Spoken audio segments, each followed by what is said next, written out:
everybody, Being the Brave here, coming to you live once again, and today we are hopping onto the Island Life server to do some mining in the nether, and then maybe, just maybe, we will yap about a few things. I was trying to time that intro, by the way, because I found a song on Spotify, fingers crossed, copyright free, as this one that you can hopefully hear right now. I wanted that to play as soon as I switched over, but I couldn't hit the button quick enough. So anyways, what do you think? This one's called Daisy by Affection Core. I really like it. I'm adding this one into my Being the Brave theme song bits. But anyways, how we doing? I see we got Anthony in the chat saying, is it time for discuss or shot put? Perhaps either one. Also, spoilers allowed or no? Absolutely. I imagine if you're here to talk about SS Hermit, I've probably read the most recent chapter. Can't hear music. Let's see, I got it coming through audio output capture. I turned it up a bit. Are you hearing it now? Are you feeling it now, Mr. Krabs? Gooder audio now, thanks. Looking totally radical, bruh. I know. I am disappointed that I never pulled this shirt out before for a stream. Look at it. It's just... It's just Cheetos. It's just Cheetos. And then I can't wait until I have like an actual studio space so I can back up and do like a full twirl of my outfits. Right now I got this up so you can't see my roommate's painting equipment. Wait a second. I gotta pull over here. I got some nice cargo pants. I got a brand new belt that I thrifted so that they can actually stay up. And then I got my big chunky platforms to go with it. And honestly, I'm feeling pretty radical. I feel like I should be going to like a boulevard by the beach and just hanging out and causing trouble and skateboarding and wiping out and buying ice cream and doing finger guns at people. This is a finger guns outfit. You know what I'm saying?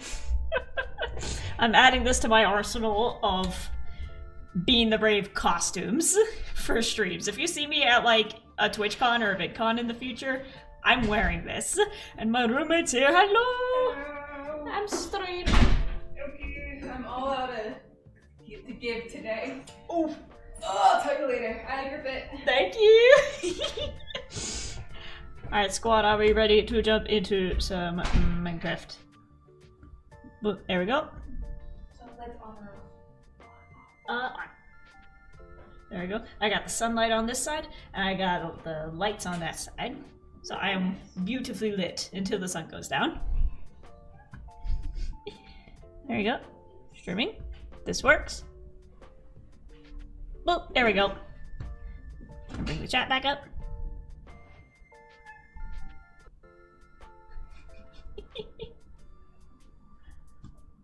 Do. Come on. Why is my ending music playing first? How dare you? Ah! I logged in and I'm immediately assaulted. Get out. Get out of my island.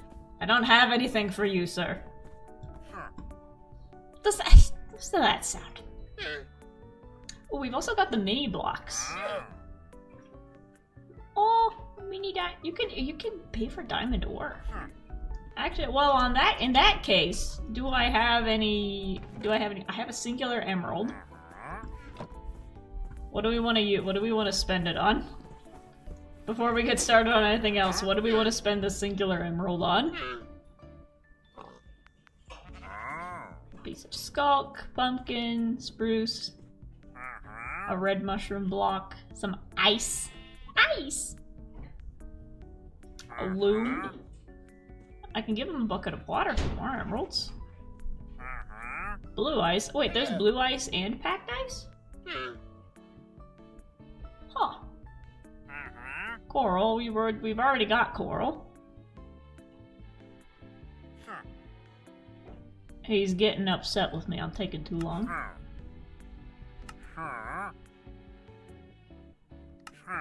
I want the diamond ore. Unless that's...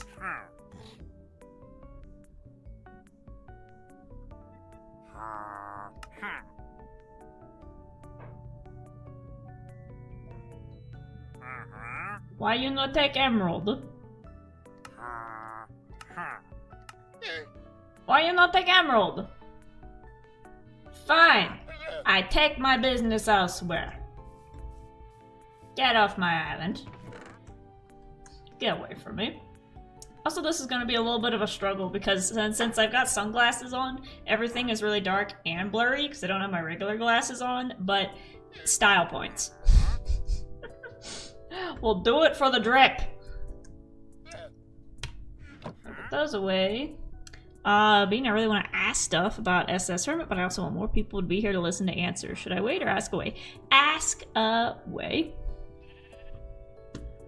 While I sort through the stuff that's in my inventory. Got sand. Sand. Sand. Greenery. Flowers and bits. Here we go.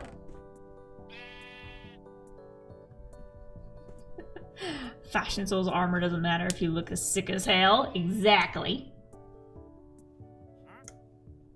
I've got cobblestone and dirt, and it's raining! I'm out of space in my cup of dirt chest. Looks like we're just gonna have to make some more.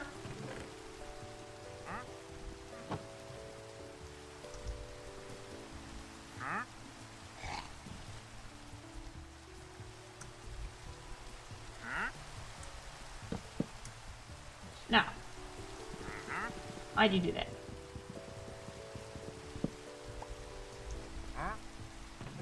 No. No. Okay, fine.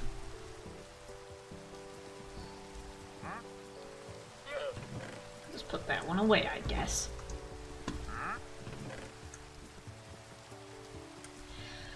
Are there ever going to be chapters giving more backstory to the hermits? I want to, but it's a matter of finding where to put it.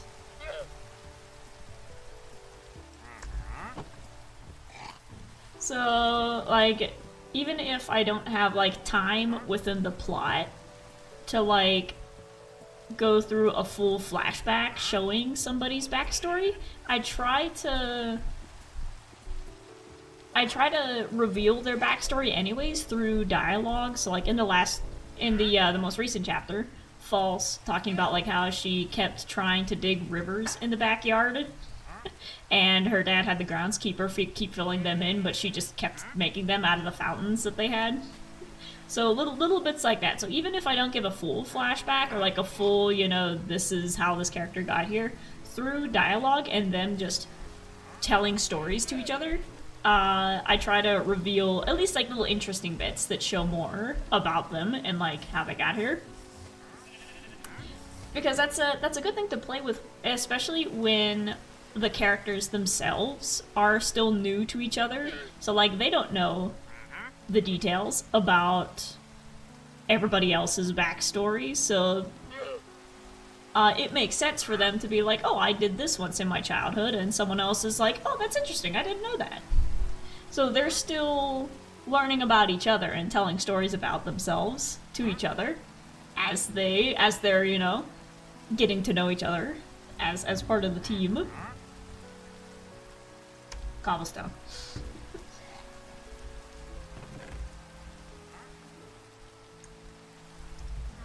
That rain is really loud. I'm gonna turn that down.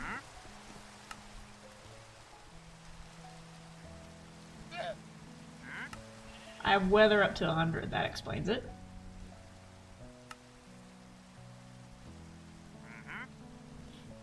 Bring you down a little bit more.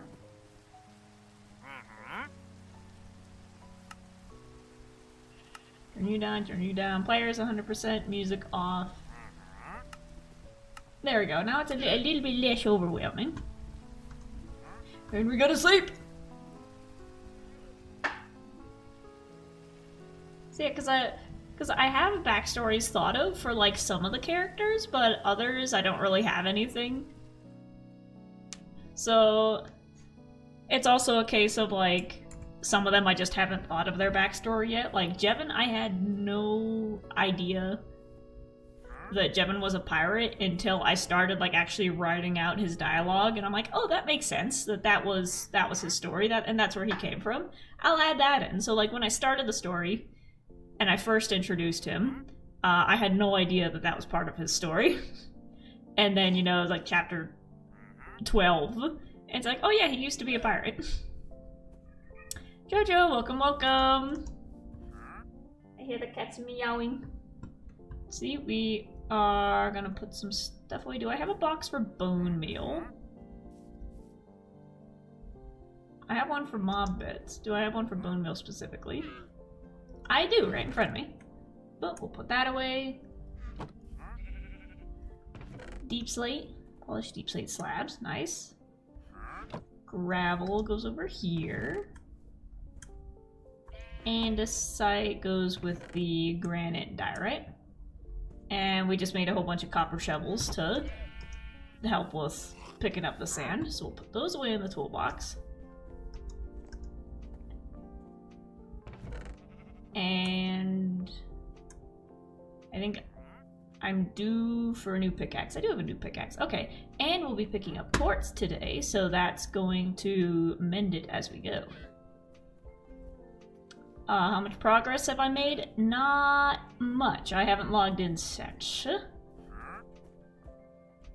Why do I have a piece of fish in my toolbox? That's weird. Mob bits. On this end, we'll throw the arrows in there.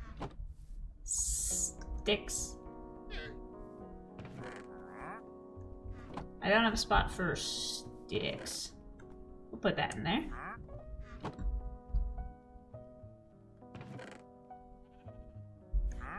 Where's my food? My food box is still in my little floating house. So we got the land flattened. And we still have pieces floating, so today we're gonna go pick up the quartz that we're gonna need to build our new house. And I think it doesn't have to be entirely quartz, so that we can save ourselves some materials. We can balance it out with pale oak. And I swear I put the bone meal away. I put the bone meal away, I didn't put the bone away. Let's put that in there. Got 2 sets of torches, which I don't really need all of them. So we're gonna put that away. And I've only got 2 cook cods, so now I need to go get some food. And a gold hat if we're gonna go to the nether. I thought I had a gold hat. I'm disappointed. I thought I had one. Do I have any gold? I also don't have any gold. Huh. Well, let's go pick up some food first, and then we'll hunt around for some gold. I'm sure one of our neighbors has some. Or maybe I put it in here. Nope. Raw cod, raw salmon. Did I not cook anything? Raw salmon, cooked salmon. Fine. Actually. Felix? Why you crying? Why you crying? He screamed. Last time we were on, I need to pick up my diamonds before I leave. Not in that one. This one. Because we are actually going to go shopping. Because one of our buddies made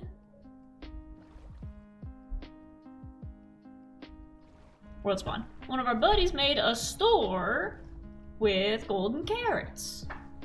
so we can actually go buy some.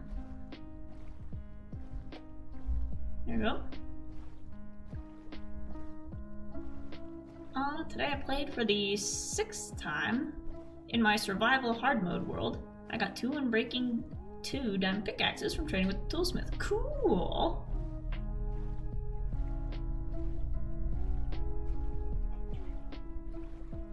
There we go. Sorry, my elbow's itchy.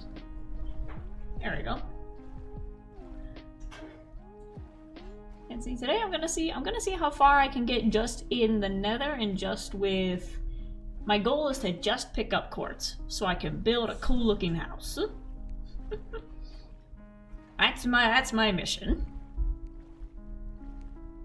Well, first, like I said, we need. I think our pickaxe is good, but we need a piece of gold. We need a piece of gold equipment and some food, so we can take care of one thing before we move on to the next. But there you go. Anthony says, I was asking about the backstory thing because I just really want to know specifically what got Exuma so worked up about even dealing with necromancy. I actually felt the intimidation myself when Exuma cursed. Ooh. Exuma's backstory is something that I'm still working on myself. I don't have it entirely planned out, but it's one of those things where as I write, I'm adding more and more to it so that eventually I'll know the full story. But you'll definitely be seeing more of it in book 2. Here we go, Bambi Bakes. Fill all the items, 1 diamond per stack. At the Vine and Dine. Here we go. Carrots Farm by happy villagers, free range and cruelty free. Support local, eat jungle. There we go. So I will take 1 and 2. Boop, boop.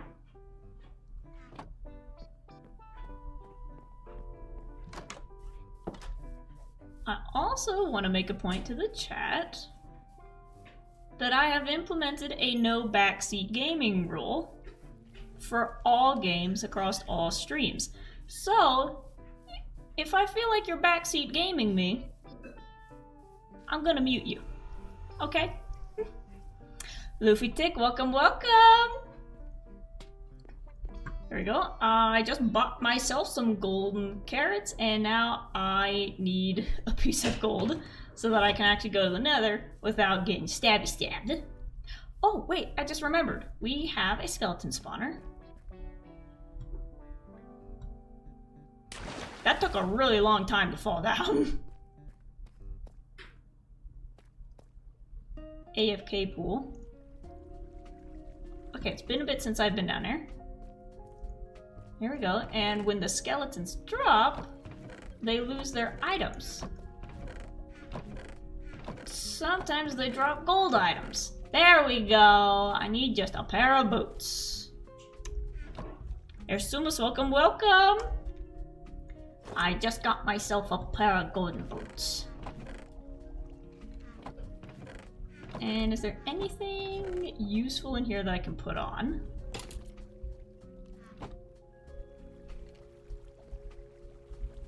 Don't mind if I do. We get to sit here for a second. So now we got a piece of gold, we got our food, we got a pickaxe with mending on it so it'll keep fixing itself as we pick up quartz. And I think we're good to go. Also, sup to Squishy, sup to Airfern, sup to Copper Sky, sup to Bean.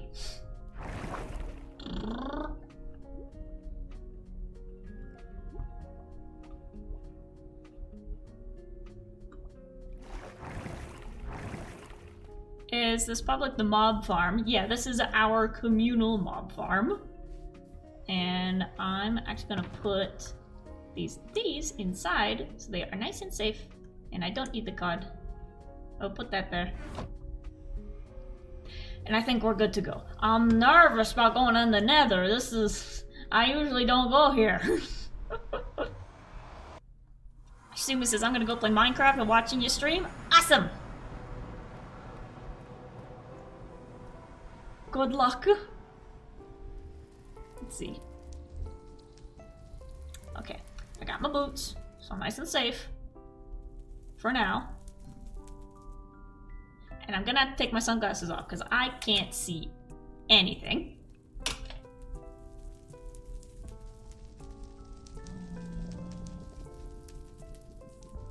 There we go. Well, now I don't have my regular glasses on.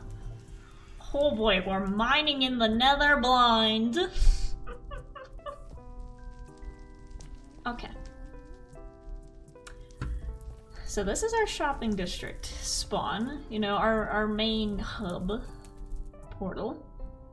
So I want to find a good spot to start mining that isn't in the way of anyone else's build. I'd also like to set up my own nether portal, but I gotta get my hands on some obsidian, which I'm sure that some of our fellow island lifers have some.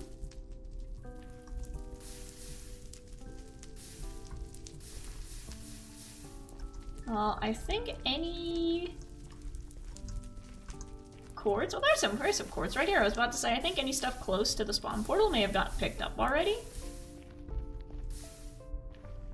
But I'm gonna put these out just for my own safety. There we go. And we'll just start by picking these up. And these are the same thing as copper, where you gotta put 9 together to make a block. So we're gonna have to pick up quite a bunch if we're gonna make a house out of this. Like I said, we'll texture it with pale oak,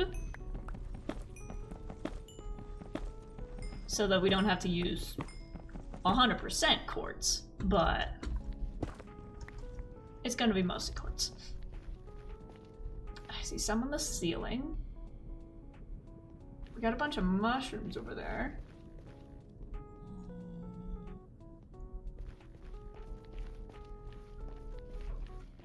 I will walk over here. Okay, that's gold. We'll pick it up anyways.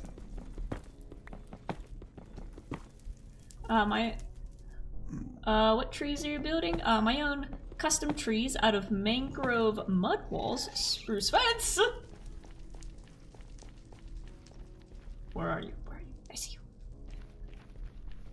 you. Oh, I've dug down into somebody's cave. Nice. My own custom trees out of mangrove, mud walls, spruce fence, and copper bars. And the 2 leaf types I've chosen. Cool!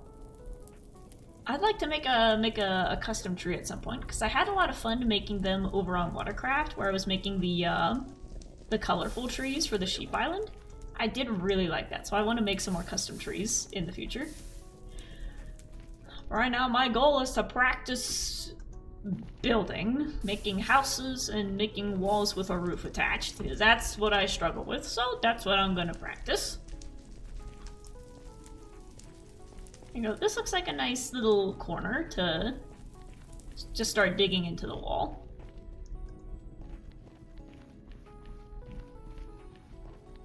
Ooh. Lots of gold. But I'm sure there's more quartz inside, so we'll just start from this side. And go down.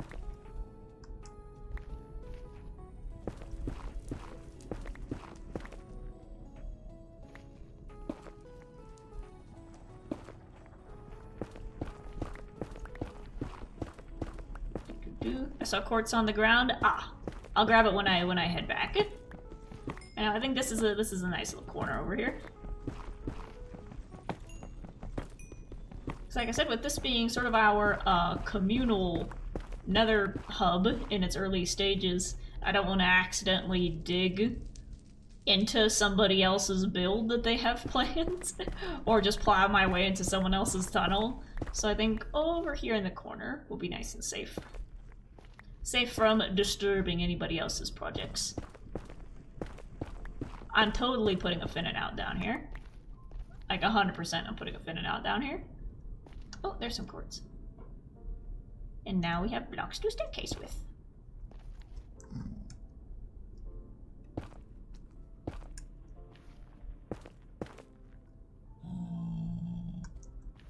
There.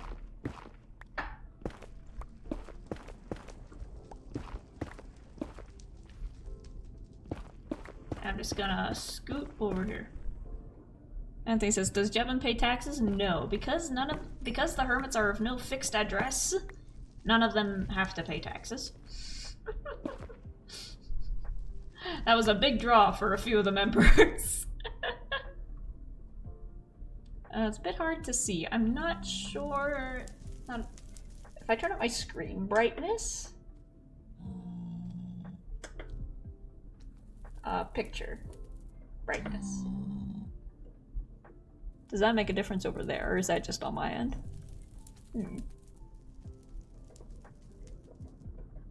Well, I'm not sure how to fix that, but it is the Nether. That's why I took my sunglasses off, so that I can actually see where I'm going.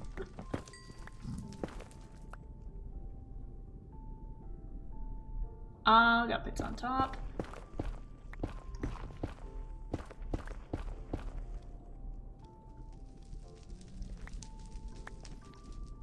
I'm going to put these out again for my own personal safety.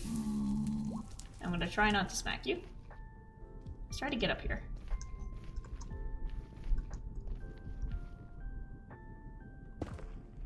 Can I reach? It's right above me.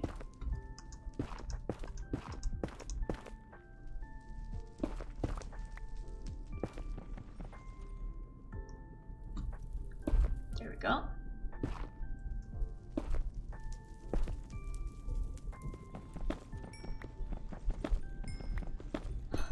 We've been down here for so long and we only have 24 pieces.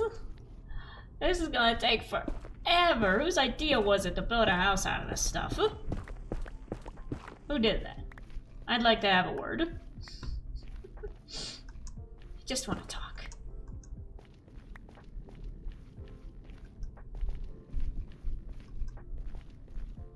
Oh, here's some over here, and I am on the lookout for any warthogs.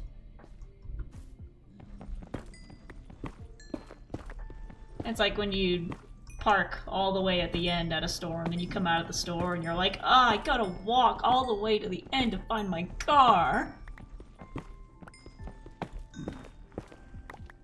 Who parked down there? I hear big snorts. There's a little snort.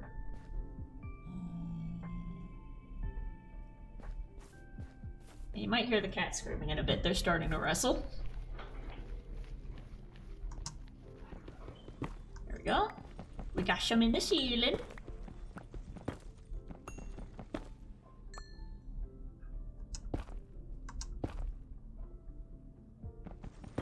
There we go.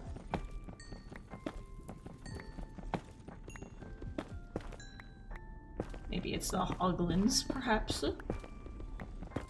I'm excited to write about the Nether in Tales of the Estus Hermit. I have plans for the Nether. So in this world, so it's, you know, a big steampunk fantasy D&D-esque world, pretty much based on Minecraft. So the Nether is like a common place that people know about. It's not like a secret or mysterious place, but it's known that, like, if you do this, you can unlock a dimension full of fire and lava. Why you'd want to do that is a different matter entirely. So, there's a loud-ass plane going overhead. I'm sorry. There it goes.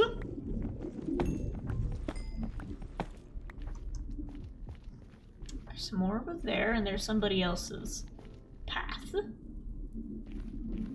I also need to make sure that I don't get lost while I'm down here. So I need to, like, stick to one area for slightly longer than I am.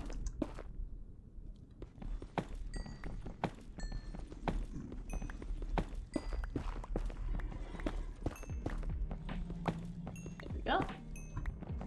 Mystic Wolf, welcome, welcome! We are picking up some quartz so that we can build a house out of it. And it's taking forever! Move so I don't accidentally hit you. Yeah, I imagine in the world of SS Hermit, since the Nether, it's like, it's common knowledge that it exists and that if you do a certain thing, you can go there. But I imagine it's used mostly for like industrial purposes. Like, it's pretty much uninhabitable. It's too hot for anybody to live down there. There could be some groups of people, you know, loosely based off of Australians, perhaps, who see no problem with living down there. But for the most part, it's pretty much used for just gold mining and quartz mining and picking up the bricks and the rocks. And it's not a job that you want to have, because this is, again, Industrial Revolution levels of workers' safety. Where do you get the ideas from?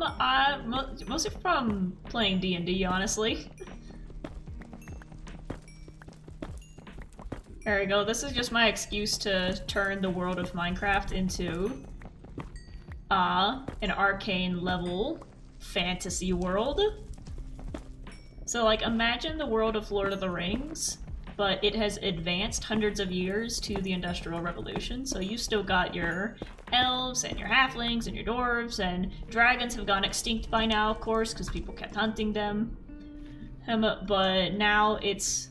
I also realized it's kind of like Legend of Korra, where it shows how the element bending is evolving alongside machinery, and how the two are affecting each other. And how it's like, oh, with machines we don't need magic anymore, but now with magic we can do things with machines that we never thought we could. Redstone is kind of in the middle. There's a big debate about whether it's magic or machine.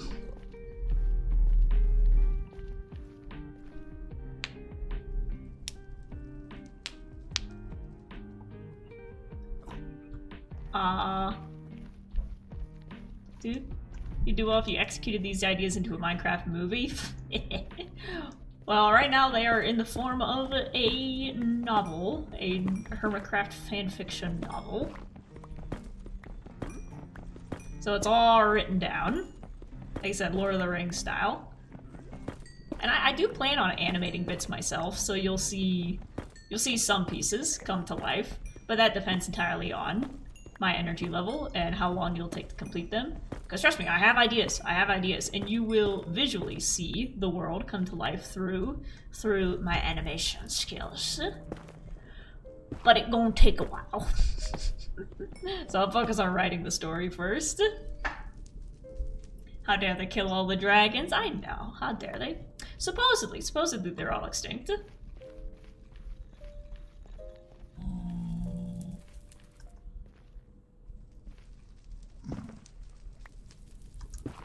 There might be one left.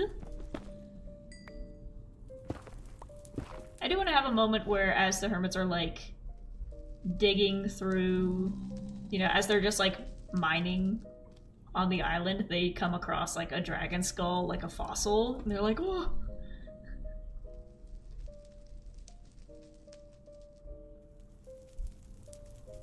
Okay, we got a lot of... We've only got like 2 stacks, so that's about 7 blocks. That's about 14 blocks right there. Do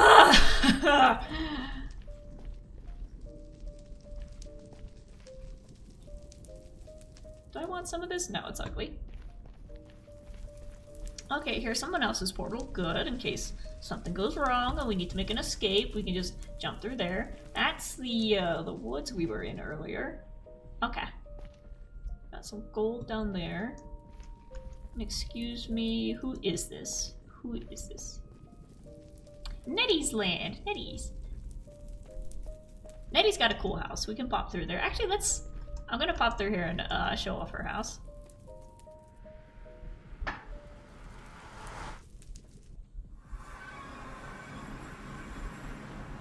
Welcome to Nettie's Island. Oh, look at this. Look at this place. Seeing her house over here has kind of like inspired me to make my own beach house and be like, you know what, I should put a little bit more effort into my actual starting house with making it like beach themed and such.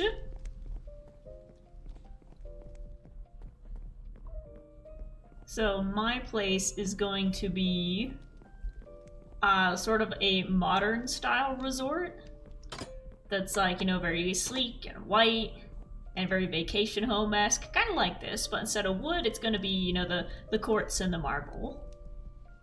This is cute! Look at that! I love the way the shelves are being used now for furniture. Look at that. Look at that. That's cute as hell. I love it. Look at this, and this is like a little kitchen. A little bar. Crafting table with a smaller crafting table on top. Got a snoop, nothing in there. This place is cool. So yeah, her place is inspiring me to make my own. And look at this, I want to make a cool little thing for my future nether portal.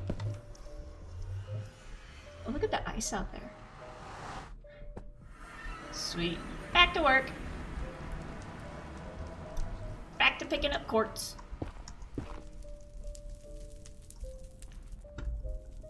Mystics' cute house. Yeah, it's adorable.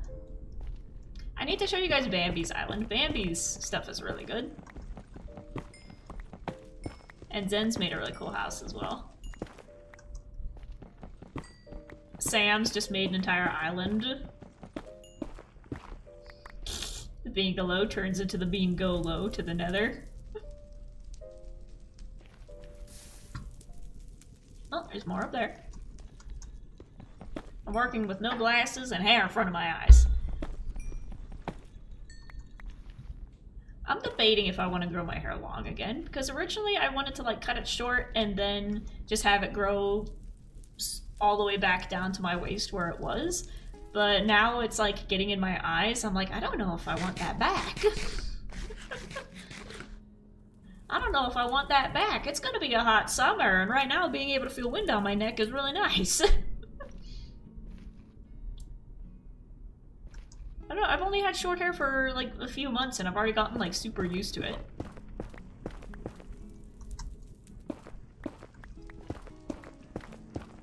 Yeah, I think I look cute. There's also a lot less strain to comb because with my joints, actually like combing my hair when it was super long was really painful, and I popped my wrist out of place like several times just trying to comb my hair when it was long. So now I'm like, do I know? Do I want long hair back? Do I lop it short again? Put it back up in the young Leonardo DiCaprio do and then let it grow back out?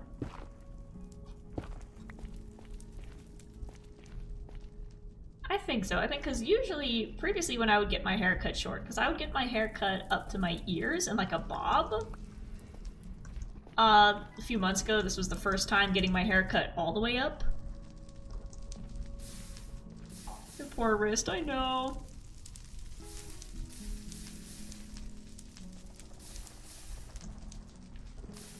My keyboard's acting up. It's decided that the spacebar should pause the stream. Oh no!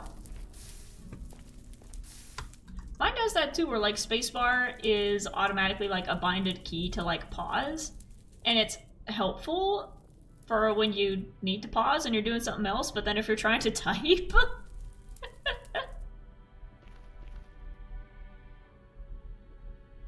There's so much in the roof! But I don't want to go up there.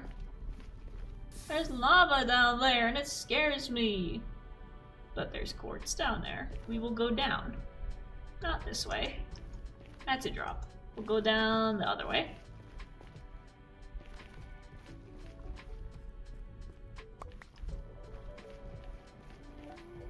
Excuse me, excuse me. There we go.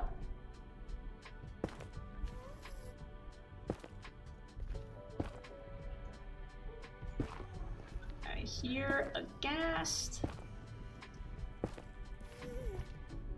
I see a ghast. That's it. Go away. Go away. Just go in the opposite direction. Don't turn around. Don't turn around.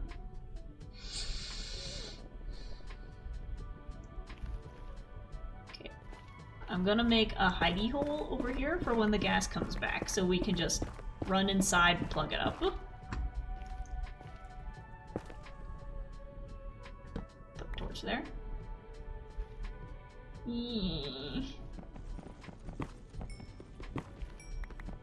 There we go. There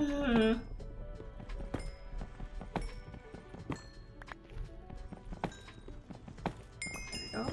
There we go. Oh, we got quite a bunch down here. We got quite a bunch.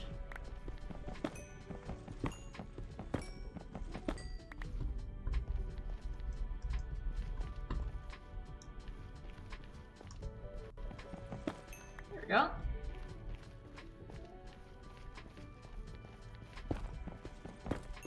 Didn't answer my question. Which one? Like I said, I don't have my glasses on.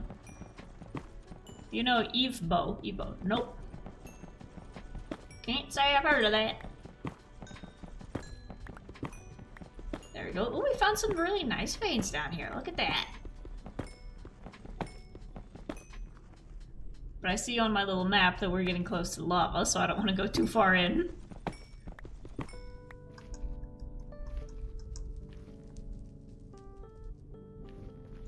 Okay, there's some up there.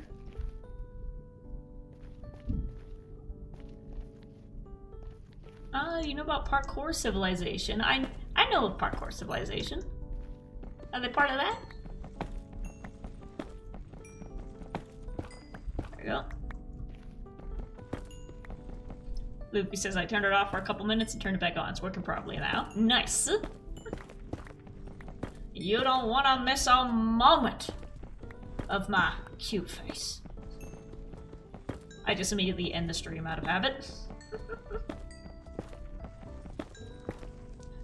Oh, by the way, that reminded me. I want to tag it, make a post, but my buddy, Cartoon Vic, has started making her own Minecraft videos, and as one of the first ones, she had me on as a player too for playing over on Hive.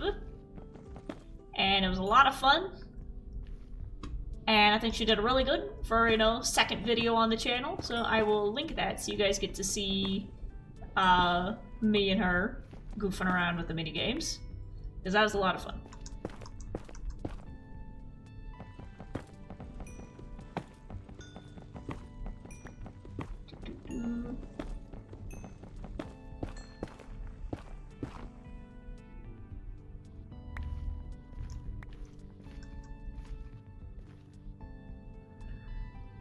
Bean, why don't you get villagers to get the quartz? Because I don't know how villagers work. Somebody else has villagers, but to me this is just easier because the nether's right there and I have a pickaxe. So I'm gonna see how much I can get out of here. Also, it's for content.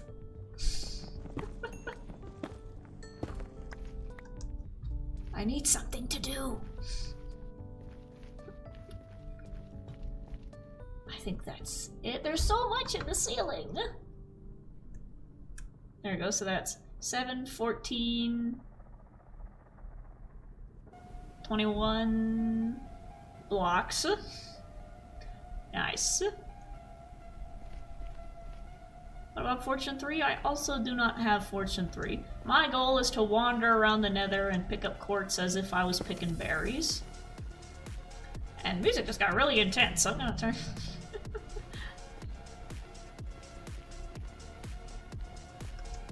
Gonna hide in here for a second while I go turn that down.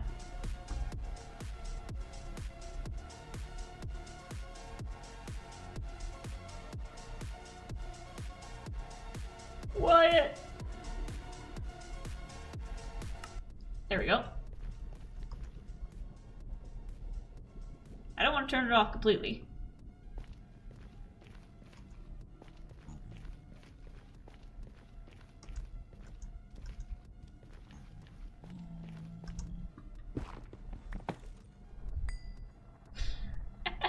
Well, obviously, just place down 2 blocks of terracotta and a jack-o'-lantern. That's right.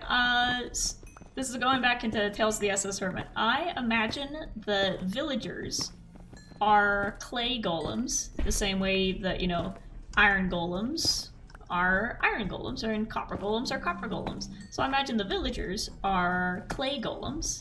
So they're not human. They're not real, but they're, you know, sort of like little robots that have been enchanted to come to life and do a task, like Roombas. So eventually the hermits are gonna find them, and if they're on an abandoned island, they're gonna find these villagers who were made by the original people there. And even though the people have long gone, the villagers are still just carrying out their tasks and picking up wheat and putting down seeds. And it's gonna be a funny scene where they realize that the villagers have the ability to, like, transform things. So you give them an emerald and they can transform it into something else. But they figure out how to do that through trial and error. And it happens when Mumbo's got, like, an emerald in his pocket, and he's really proud of it because it's like the first emerald that he picked up. And then a villager comes up to him and it's like poking him, and he's like, "Oh, what do you want? Do you want, like, oh, you want what's in my pocket? Here." And he, like, hands him the emerald. He's like, "Do you want to see the emerald?" And the villager, like, takes it and then just morphs the emerald into a stick and hands it back to him. And Mumbo's just, like, on the verge of crying because he's like, "Why did he do that? Why did he do that?" But I think in the story, once they find them, the villagers are going to be what Cub studies. Because there's going to be some interesting... He's going to want to figure out how the villagers work and how the enchantments are made to make them run. Poor Mumbo, yeah. Anytime I need to kick a character, I just choose him. It's like, "Hey, get over here." There we go.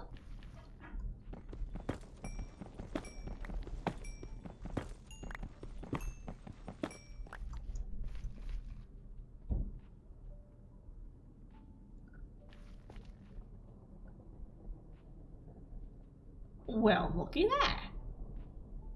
Looky here. We got ourselves a box.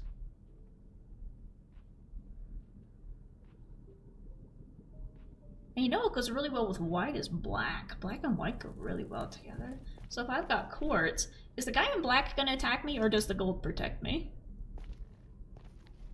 Do I want to find out? Sebastian.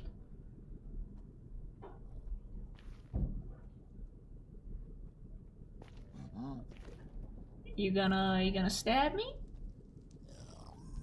Yes, you are! Wow! The Bastion's very dangerous. No kidding! Oh, where's my spawn? I'm back on my own island. And you're still here! Well, we figured that out. I'm just going to make another boat. It's fine. That was a lot of damage. That was 2 hits. But oh, and I need another gold hat so that I can make it there without getting stabbed.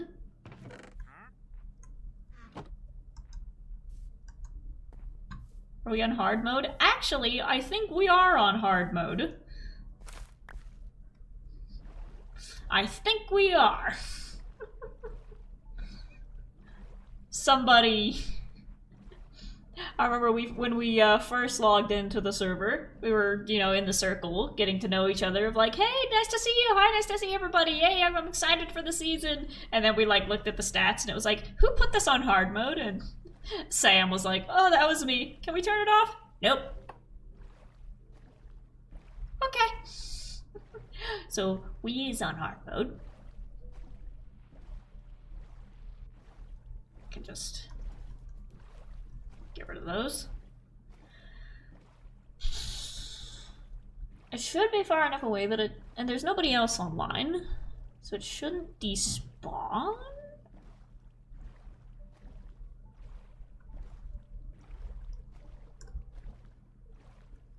But I do need to go down and get another hat.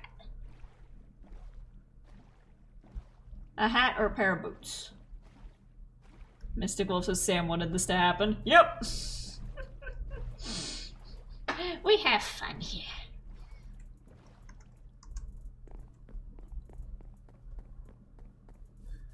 I gotta go get my boots.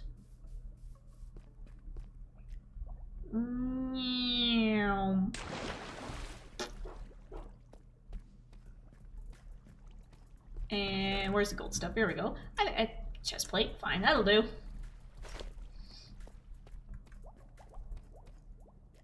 Brutes attack no matter what. Okay. You see? We learned something today.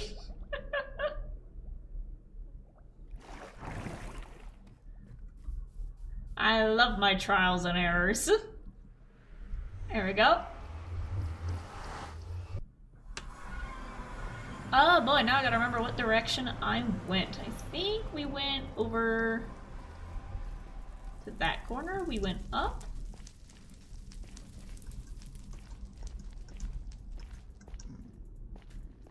There's the mushrooms. Okay, so we went over to this corner.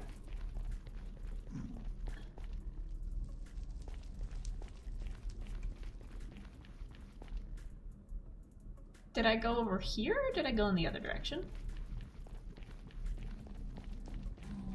Uh-oh.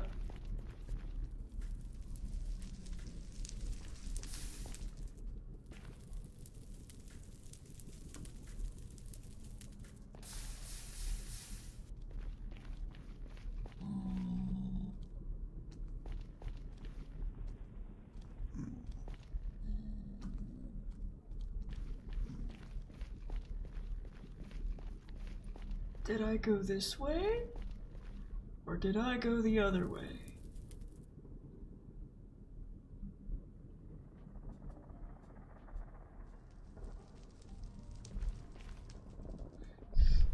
I do love the ambiance of the Nether. I love the creaking sounds of like the earth shifting below you. It's so cool. I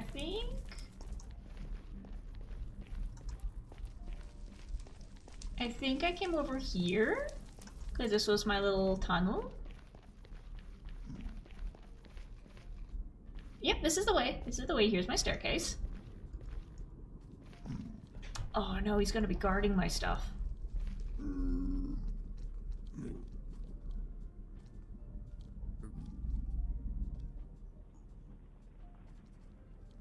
There's blue over there, and I didn't go towards blue. There's holes that I dug. Okay, so I went down there. You went to the sky, trust me. Ugh.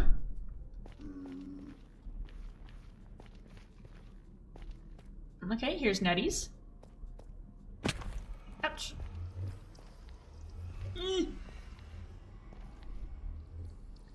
Is the Nether and Underworld two separate places in SS Hermit? Yes. The Underworld is more, think of like Greek mythology, Hades style Underworld.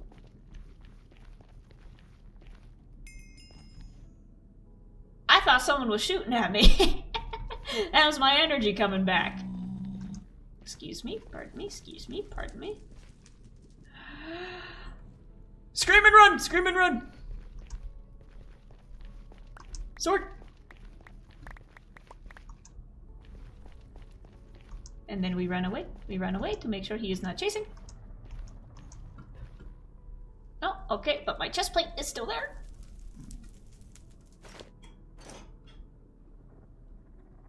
We got our stuff. Okay. We gonna do it. We gonna do it. Charge! Oh, you went back in? Grab it! Run.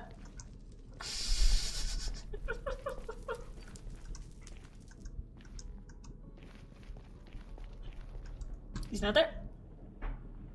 We did it. We're missing us. deck of quartz. Do we want to risk it for the biscuit and to go back in and get that final stack? Do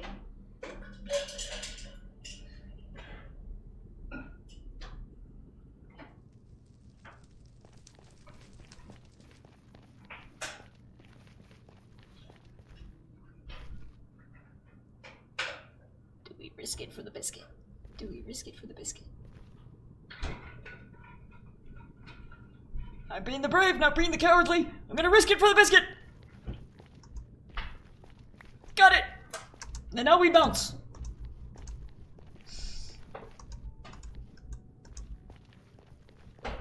We bounce. We're safe. We got our biscuits. And now, oh, that's not quartz. I'm gonna put a torch down so I know that this is the way to go back up. There are gold nuggets. I don't care about the gold nuggets. I got my precious quartz.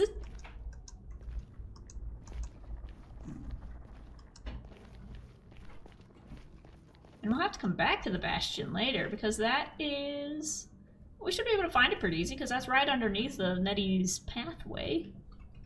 So we can come back here with a squad to take it out and then pick up the blackstone because that stuff is nice to work with. I like blackstone.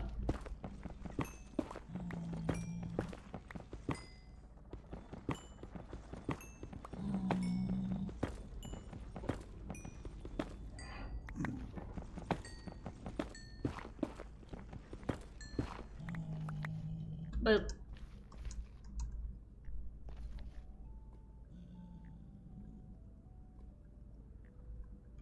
I am dying of hunger.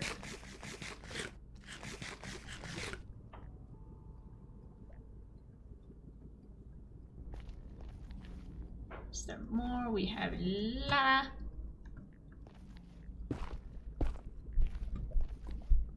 Ooh. Let's see if we can block this off so that we can pick this up down here.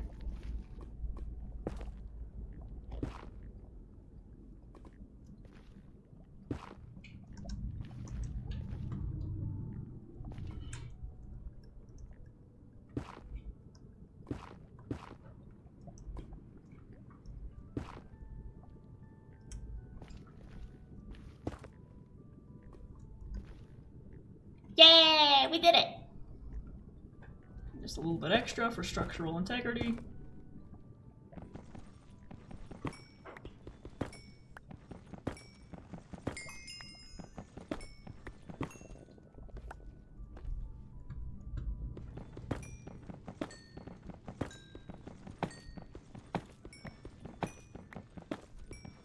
There we go. Our adventure continues. Did you see where I almost fell? Oh, but there's more underneath. I'm gonna use the torches as my breadcrumbs to know what direction I came.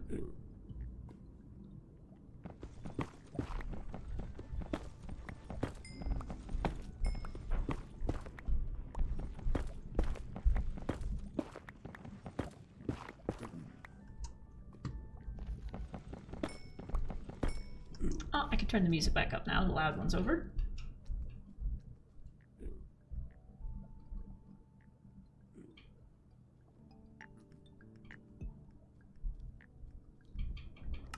There we go.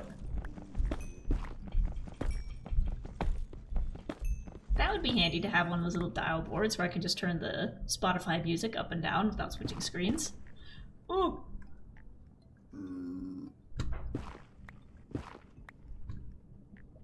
Okay, I think that's not gonna go in the lava.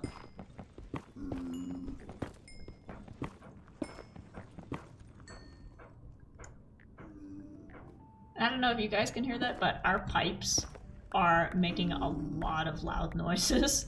So I'm just hoping that they don't explode.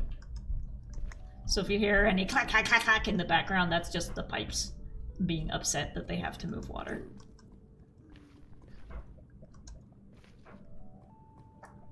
There you go. Speaking of bouncy, so Jev's whole body is made of water, or is it somewhat solid? Imagine the elementals they're not like the Disney elementals where it's just water given human form. They're more humanoid, but not made of flesh. So they don't have bones, but they have a similar like setup of being made of muscles and stuff.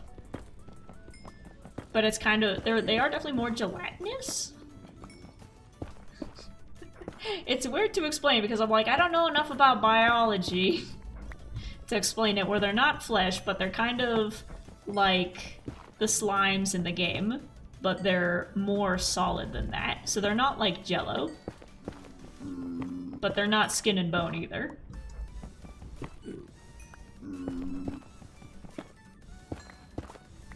You pushing me? Hi! Hi! I've got a pack of kids checking out what I'm doing. Hi, what are you doing? What's up? Here, do you want a piece? Take it. Go, get the quarter.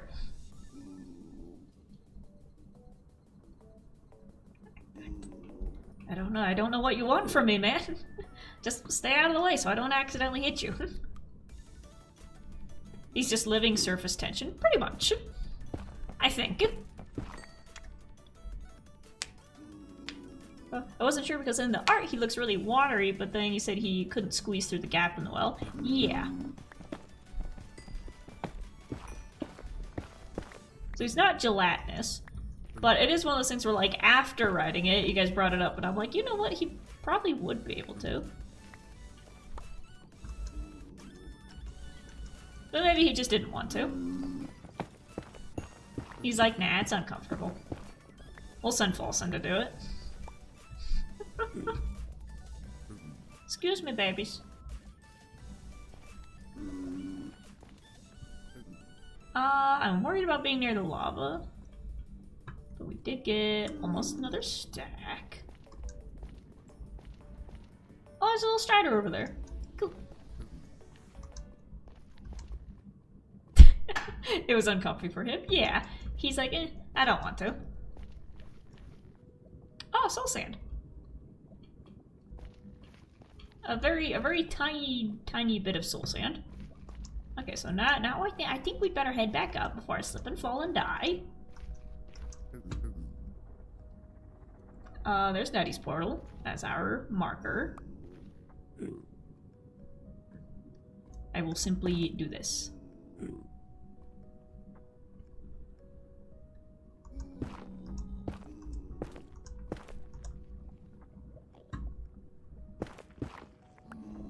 I climbed up the wrong way.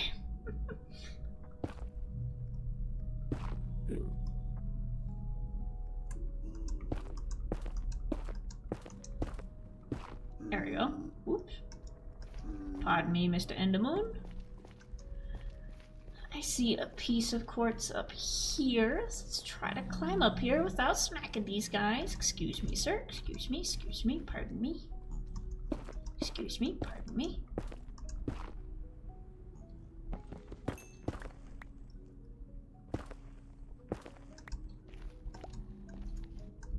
Oh yeah, speaking of baby mobs, I think isn't the baby mod out now? It sounds weird to call it the baby mod, but you know what I'm talking about. But that's available to play now. So I think we're definitely gonna add it over here and over on Stonevania, but we're waiting for all of our mods to update as well. Ooh.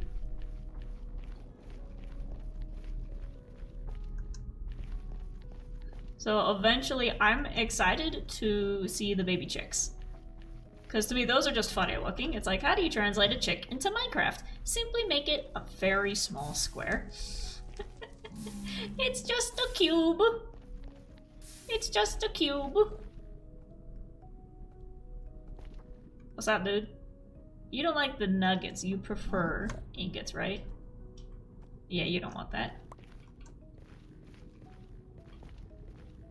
I think I've been over here before, because I picked up warped wood for my roof in this forest. Ooh, question. Will X or Hells be part of the SS Hermits? You're getting ahead of me. Remember how I said we're gonna dive into more of Xuma's backstory in book 2? You're onto something.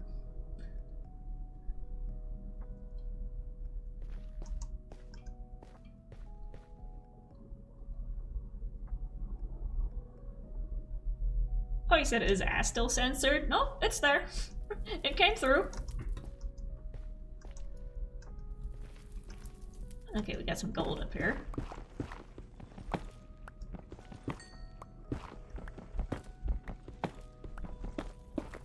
Ass didn't work the second time. Well, came through the third time. I'm still not sure what's up with the censoring of words in here. Because I did finally see... Why are you attacking me? Sir!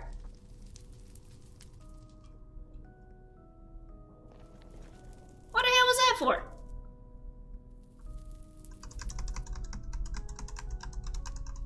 Completely uncalled for.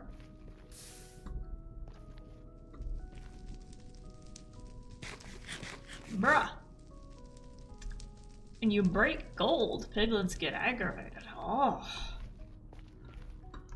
Well, that's too damn bad! Oh, we got another stack, and it looks like we got another tunnel. I think this pops out. Oh, it's just a little room that is on fire.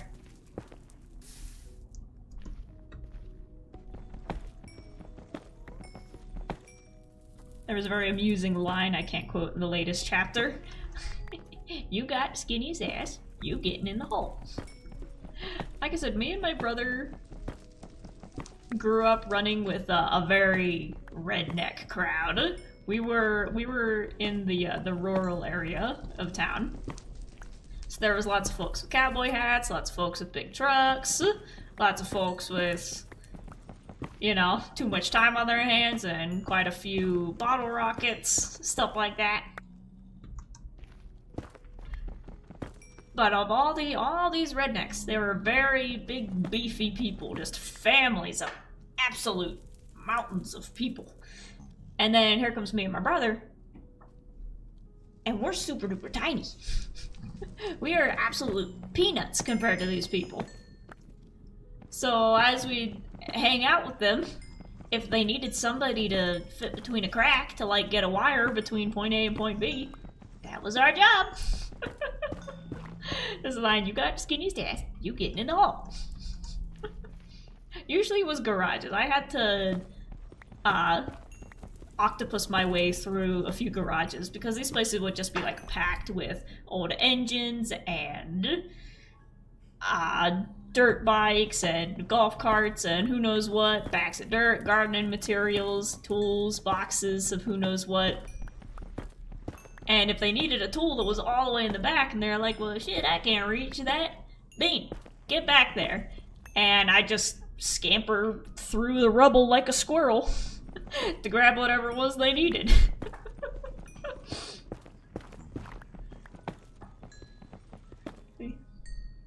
Corn-fed bricks of people next to stick figures. Exactly.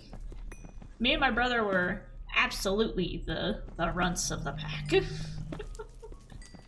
But like I said, they didn't so much tease us for it as they were like, hey, you can get places that we can't. You can be a squirrel. How did I get in here? Oh, you're showing me. Thank you.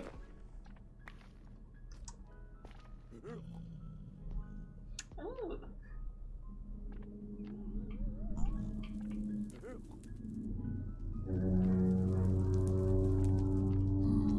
There goes more noises outside.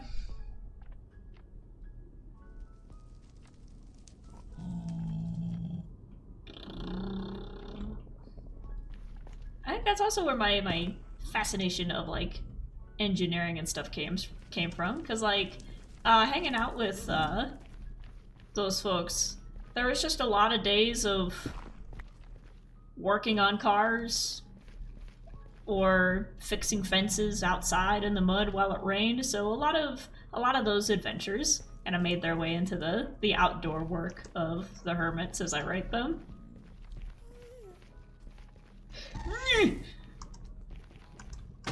I bounce. Oh, you're right where I need to go. Yep.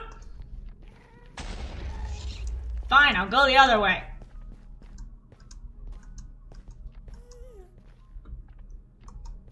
Jerk. I love how with all the critters in the nether, there's like, oh, if you do this, they'll get aggravated, but if you don't do that, then they'll be your friend. And there's ways to evade all of the creatures, except ghasts.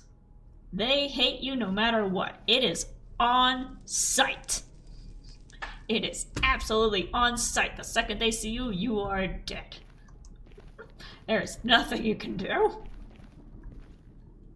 Except raise them as a baby and hope that they like you. Excuse me, excuse me. Gonna go back this way. I still hear it. You have an option of changing the render distance? I think so. Let me find the other side of this. Hear you. If I can just tunnel through the wall, like a gopher.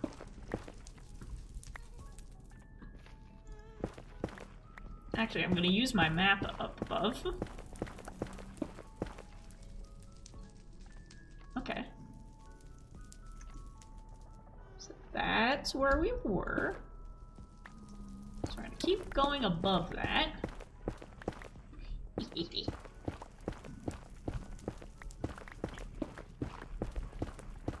And we're just gonna make our way through an ant farm till we find our way out the other side.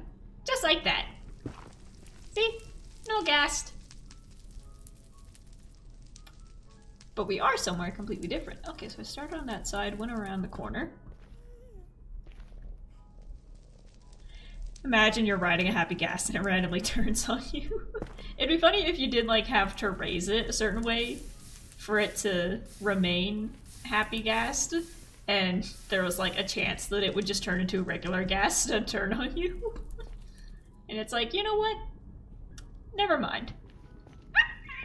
And it screeches.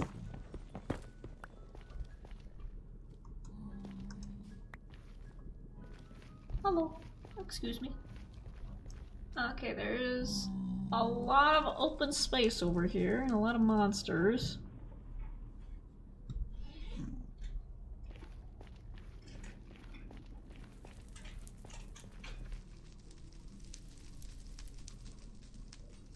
That sounds better than wolves close to nether portals. Your pets can turn on you. That would be terrible, but oh, it'd be so good. Also, for the question earlier about elementals, they're kind of similar consistency to these guys. So Tango is kind of made of what this guy's made of, but in a more solid human form.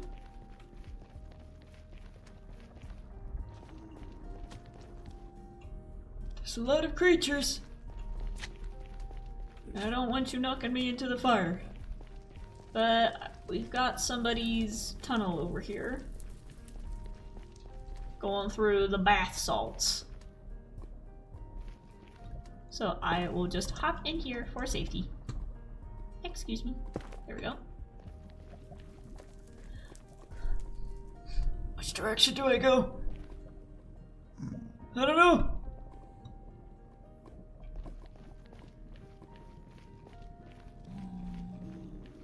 There it goes. We can just chill up here for a bit. Actually, how much quartz do I have?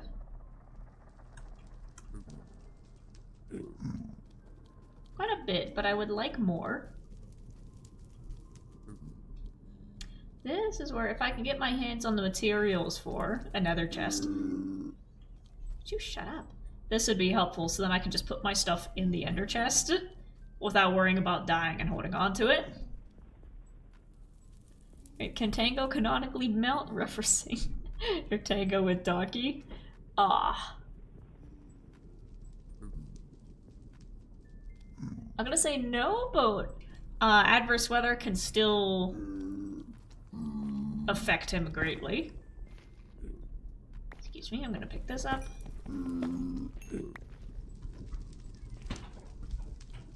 Excuse me, children. Go to your mom. Go to your mom.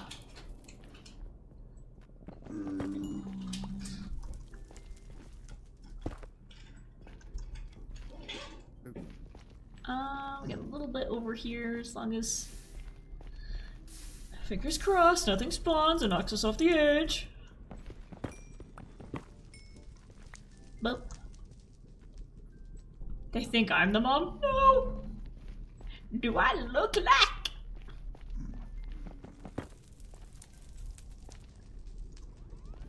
Give me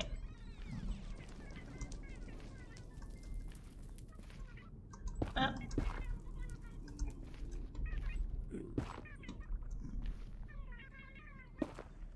There we go.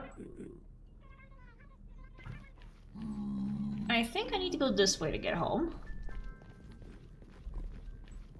Like I said, I at least want to drop off the stuff that I have first before coming back down. That's cool! I should probably look where I'm going. So this is a whole so that's a whole fortress. That's dangerous.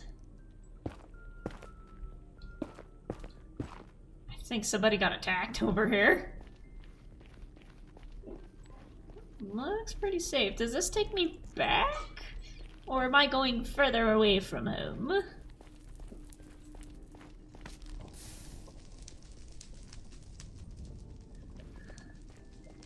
Cause I don't know, cause I wandered pretty far. I don't know if this will take us, if this road will take us back to.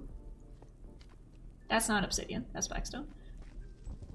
Okay, so that one just goes down into the fortress.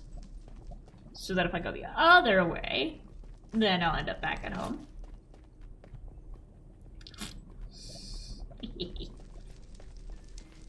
We're gonna run. Can't bounce because the ceiling's too low. Oh, there was one above us.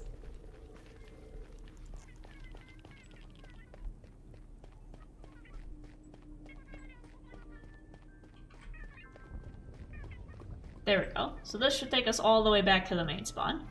And then I'll chuck this stuff in a box and come back down for more.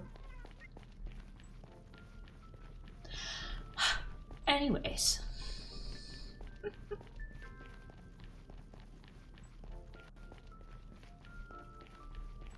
Surrealist, hi Bean! Welcome, welcome! I've gathered some quartz and now I'm trying to find my way back so that I don't die with the treasures I've already picked up. Oops. Look at that forest. I do love the Crimson Forest. I think it's pretty.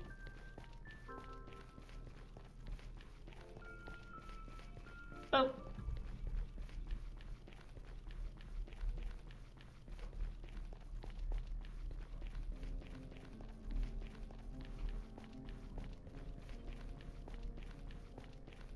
And here we go. Back home we go. Boop, boop. Like I said, we're not done, but I'm just dropping my stuff off. Bro. Get back in there. So that if we die a horrible, painful death, and I'll keep that in there in case I don't come back and need it. Actually, let me use crafting table and put ingots into... and put the nuggets into the ingots.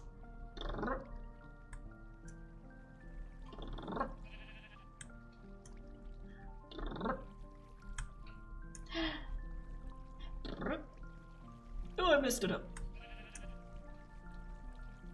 There we go.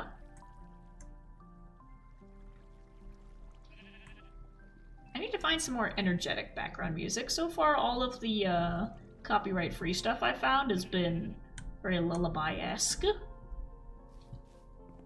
I don't mind, but I need some more upbeat stuff, you know? Boop. And then we'll hold on to this as building material. And we gonna eat. We gonna take a water break. Drink your water.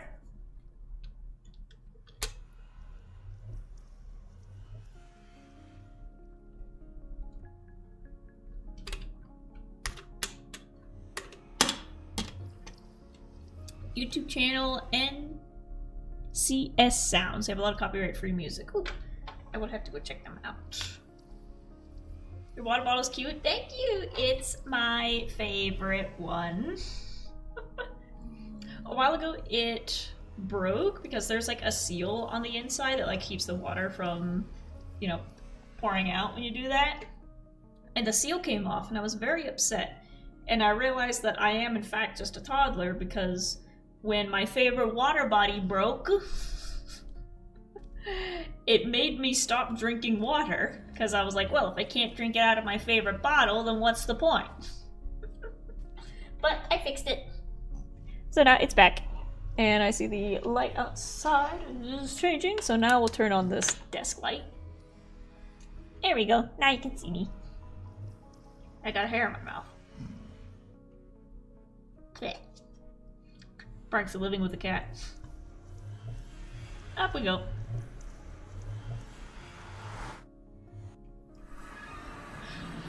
Round 2! I need a hat. I don't have a hat. My head feels weird without a hat.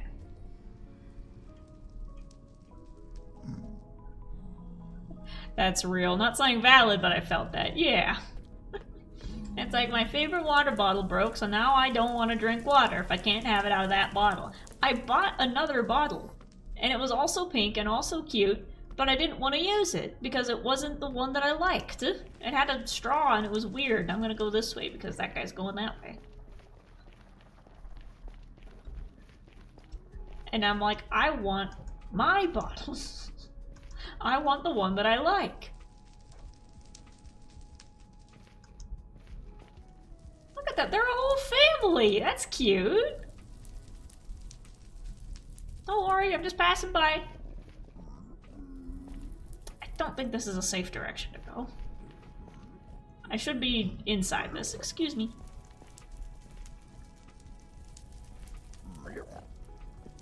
So again, we're just gonna hop the fence.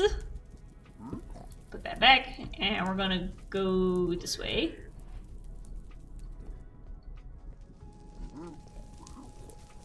Oh! Well, hello! Where'd you come from? Hi, buddy. Oh, there's a ghast over there. You wandered through somebody's portal, didn't you? Well, I don't have a lead on me, and ooh, look at that over there. Look at all that ominous stuff down there. We ain't going over there. Actually. Nope, they're still there. We will go this way. Oh, is this? This looks like a portal. Emmy's Prismere Farm, no entry without permission. Okay. I thought that one took you to the Mushroom Islands. I was wondering if that's where that one walked out of.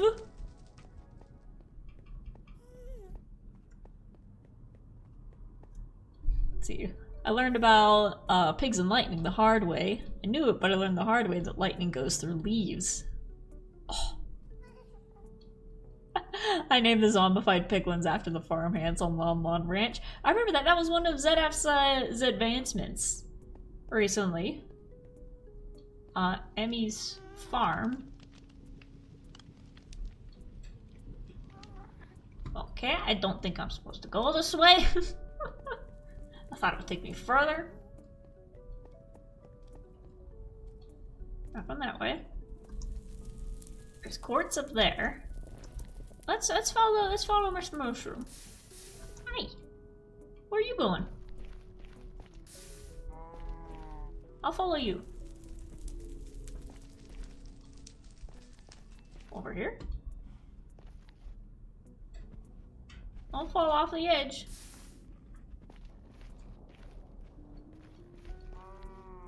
Well, there's some quartz over there.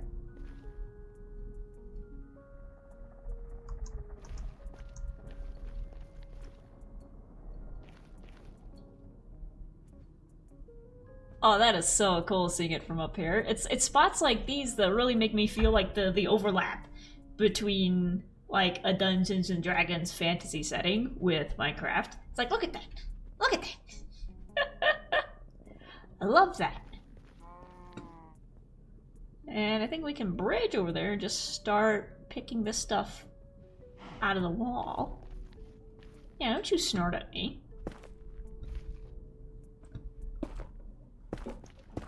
We'll just go for a walk across the ledge. Oh, and then there's some more down there, so we can go for that. Yeah, I'm excited to write about the Nether. The thing is, the chapter for the Nether, I already wrote it, so now it's just a matter of getting there in the plot. That was one of those ones where I had the idea and I had to write it down quickly before I lost it. So now it's just sitting there, and then I'll adjust it for any plot details that may have changed.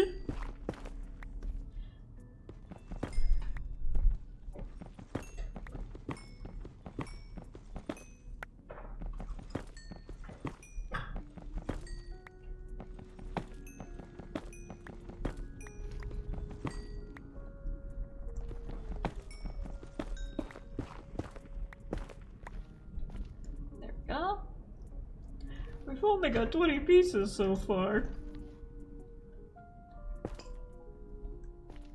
I think I'm gonna try to get those up there.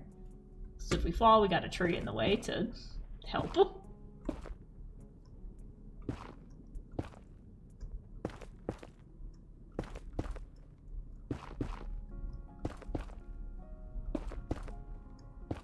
Dude.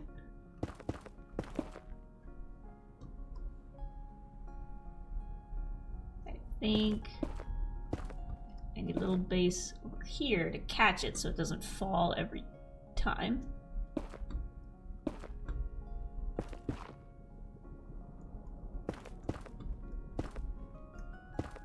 Well. And we'll see if that's enough to catch it.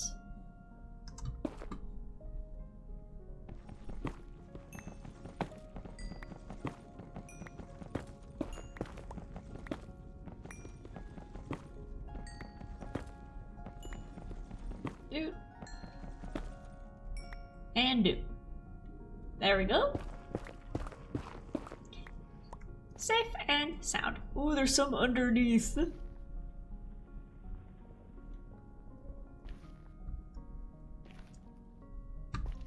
Okay. I have an idea.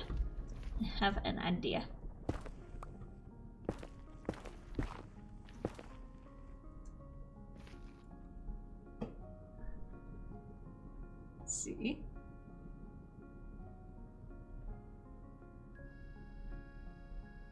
SB737 entered the 4th Minecraft dimension. It's kind of a ghost dimension of the end in hardcore.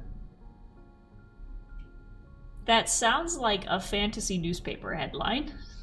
He entered the 4th dimension. And we haven't heard from him since. Occasionally you can still see his shadow pacing the lab. I can survive this. Ow, my knees.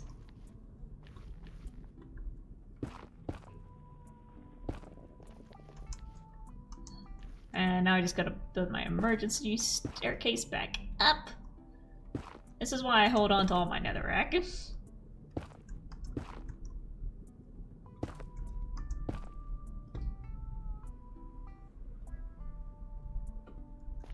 Well, but now I know it's here.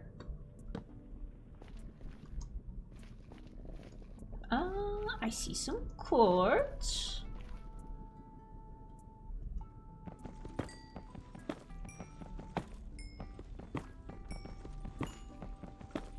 we go. Is the phrase, he entered the 4th dimension. Minecraft living the fantasy, falling farther than 10 feet, not shattering like a minifigure. I mean, if you know how to jump properly, like parkour style, and like bend your knees, absorb the force and stuff, tuck and roll, it's within reason, I guess, to jump from there to here. Parkour style, and there's another one. No, that's gold. That's gold. Do y'all got any quartz? You got any quartz? Wee. It's not an answer. I guess that's jumping that far is something that like a stunt double could pull off. A stunt performer.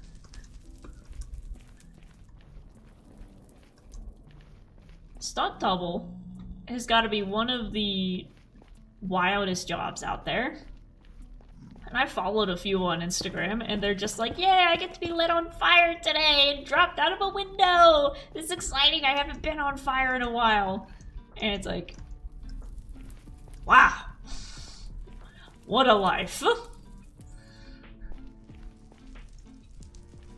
What a life you live. Okay, we're back to the bastion. We got more quartz in the roof.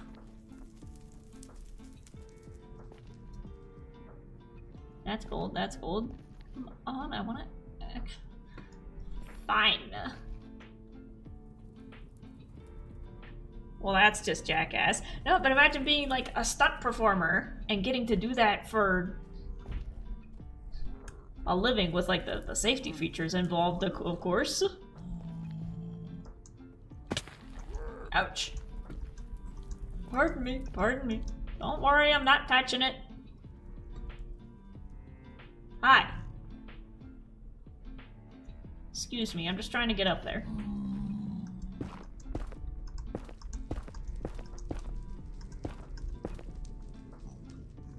Oh, and then we'll put a little platform. Oh, would piglins also be like gold golems?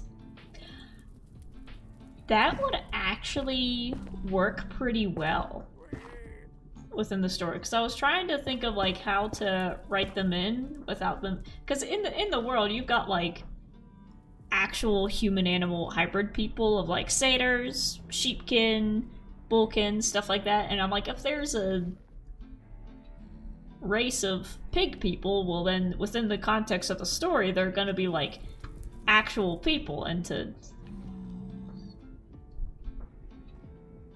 portray actual people as this might be a little bit problematic.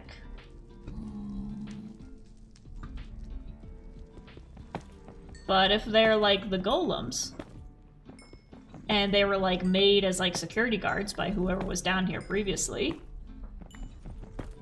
that'd be interesting.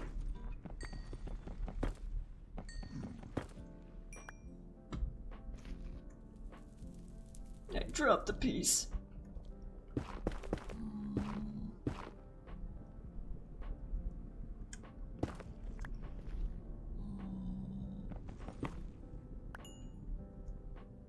Come on. I need to go up one more. Someone just traveled to the Nether with a lot of bacon and gold one day. Yeah. That is cool. I want to think on that more, of like what exactly piglins are in this world. They could just be like pigs that got cursed to look like this, you know, and it could be like a horrifying experiment that went wrong.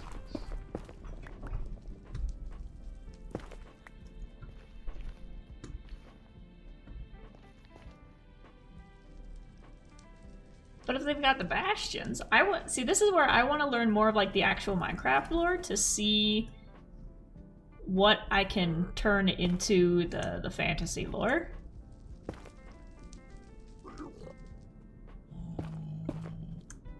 Excuse me, sir, excuse me. There's some over here, but that's That's not that far down. I can reach that. We're just picking this stuff out of the ceilings now. I need to find another cubby hole where I can actually go for a mine without having to go up.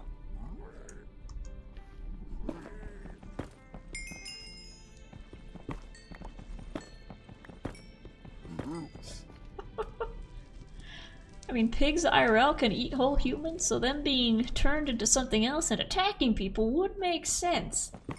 Yeah! Excuse me, sir, are you asking to be smacked with my pickaxe? Move. This is quartz, you don't care about quartz. This is mine. It's mine, get your ass out of here. Get out of here. Are you like the building inspector, man? Come on, get out of here. Move. I'm sorry. I'm sorry. It's okay. You can go past. Go past. It seems like the Goofy versus Pluto question. No. If I had a nickel for every time that came up during a stream, I'd have like $1. Sir, please move.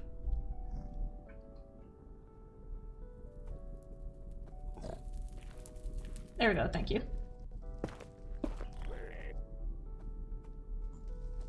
I'm literally just putting it down. You're fine.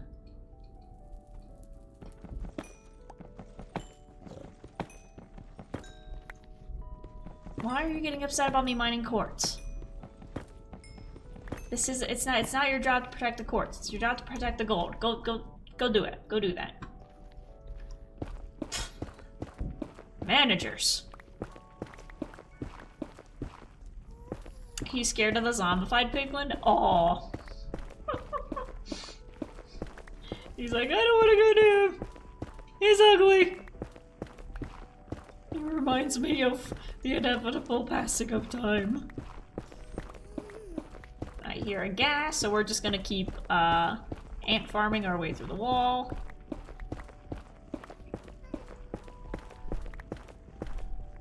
My shoulder hurts. My shoulder tried to pop out of place last night, but I didn't let it. But it's still trying. Maybe the pigos could be black stone golems using gold and soul sand to create life. Ooh, and it just so happened to take the form of a pig. The goaded blackstone could be a piglin pre-baked, like the process of making a gem in Steven Universe. Ooh. That seems like just the right kind of complicated magic that would exist in this world. And maybe, since this is a world populated by animalkins, to have it come out being a two-legged pig wouldn't be too far of a stretch, because if a zombie looks suspiciously like a human,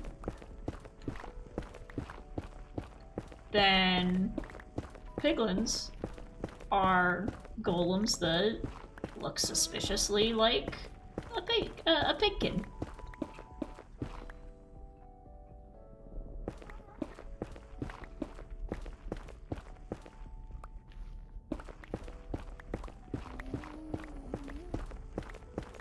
I'm trying to see if I can find something by doing this, but so far it's not working.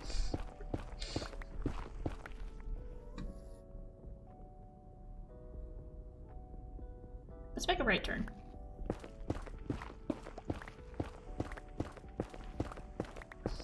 I'm bound to find something eventually. See? We're getting lots of gold.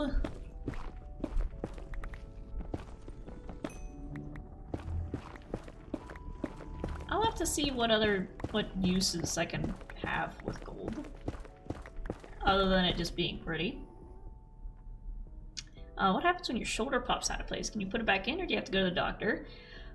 It depends, because sometimes my joints will sublux, which is they pop out and then immediately go back in. And that's what happens to my wrist and my jaw a lot.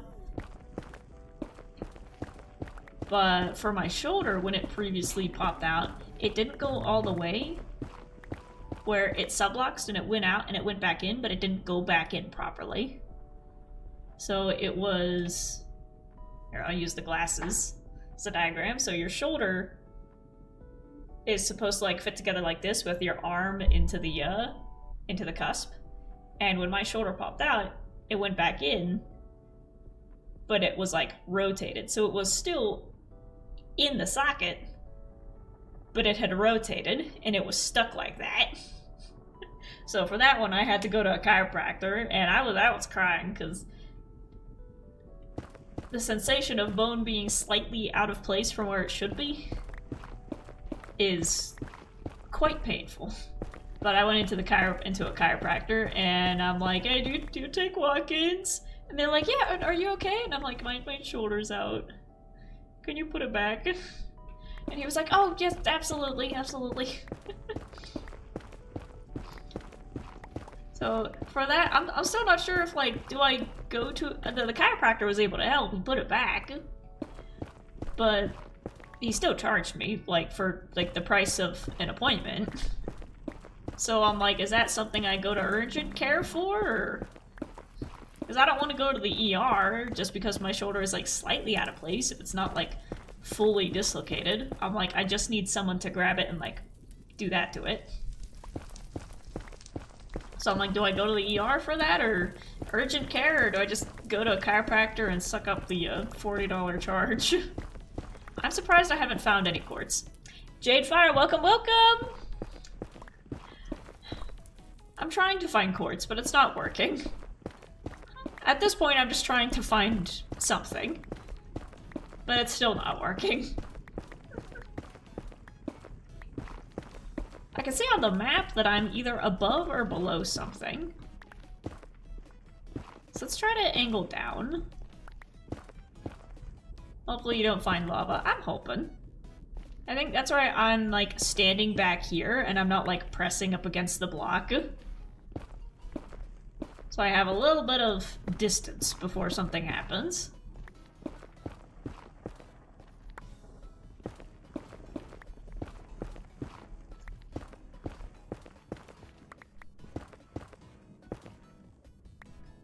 Oh, we found some quartz. Maybe find some netherite. Ooh, I didn't even think about netherite. I'm just trying to find quartz.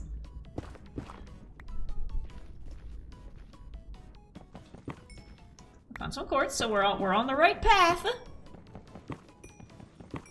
There we go. So now we're heading back down because we did start at roof level, and then we kind of just crawled across the top.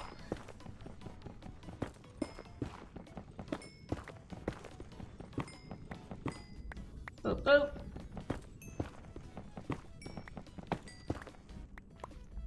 Got some pieces. Now let's keep aiming down. It looks like we're getting close. So I see little... There we go! I hear Endermoon.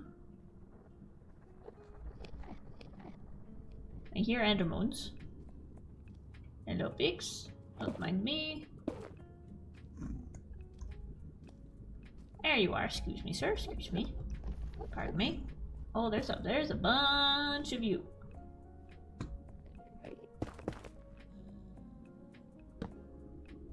Need to put my torches down so I know where to go. I have to go now. Bye, Bean. Goodbye. Thank you for stopping in.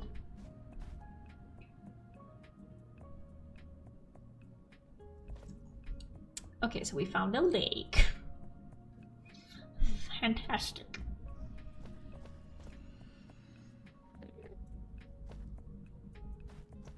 I just heard a noise, and I don't know if it was from the nether in the game or if that was a piece of construction equipment outside.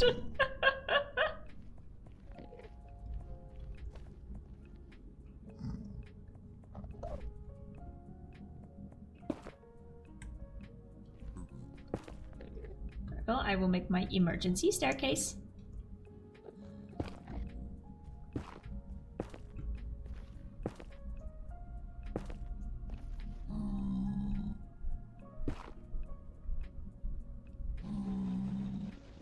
Get out of here. Get out of here. we go. I'm gonna put some torches over here so I can see it when I'm trying to get back up and out. Let's see, urgent care would probably charge even more, probably. That's where, thankfully, when I last went to the dentist a few days ago, tunnel? Ooh, tunnel. Tunnel. I told him, I'm like, so sometimes when I yawn, my jaw pops out of place, and he like felt it, you know, because when I move my jaw, it like clicks, and he was like, oh, that sounds very uncomfortable. If it ever dislocates entirely, this is how you put it back in. You just grab your teeth and you press down. And I was like, thank you. Thank you. That's the first time I've had a doctor tell me how to put one of my bones back. And I'm like, I'm going to remember that. Thank you, sir. Okay, this piece doesn't have anything on top of it. So, to avoid being charged for something that's probably gonna happen more frequently as I get older, I should probably learn some first aid stuff in terms of how to put my own bones back in place. I am in danger right now. This is not a good place to be. But I am simply made of Legos. Jojo, I gotta go, unfortunately. Goodbye. Goodbye! Thank you for stopping in! There we go. Okay, once again, more quartz in the ceiling. Let's see if we can find any in the floor. And that's an Enderman chirping. I do like the Endermen. Their sounds are really cute. I try not to kill them if I can avoid it. I like them. Okay, that's construction outside.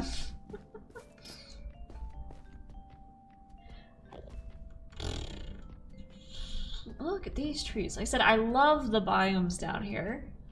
The warped wood and the crimson forest. I love them. These are so alien. So cool. It's getting time back to SS Hermit. One of the important things about the Nether is that druidic magic doesn't really work down there. So and a lot of magic doesn't work properly in the Nether. So if you try to cast a spell, or just nothing's gonna happen, or it's just gonna explode. So that will cause some complications. I don't know why I had a Minnesota accent for a second. It'll cause some complications.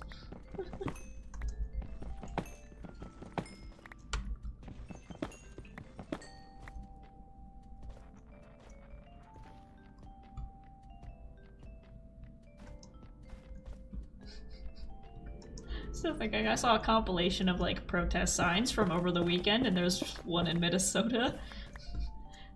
That was like a picture of ice crossed out, and it was just the Minnesota slang of, oh, no you don't. And now it's just stuck in my head. Oh, no you don't. There's some more over here.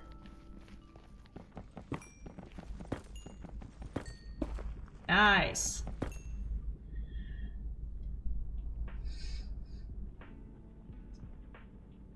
That was nice of them. SS Hermit question. So was the pentagram actual dark magic that works? Was it precautionary or was it just superstition? Oh, well, now that's stuck in my head. Oh, no you don't. It's so fun. But yeah, for the pentagram, I imagine if you stepped in it, you'd probably get a headache, but you'd have to do something specific to like actually activate it and make it the direct call system to the underworld.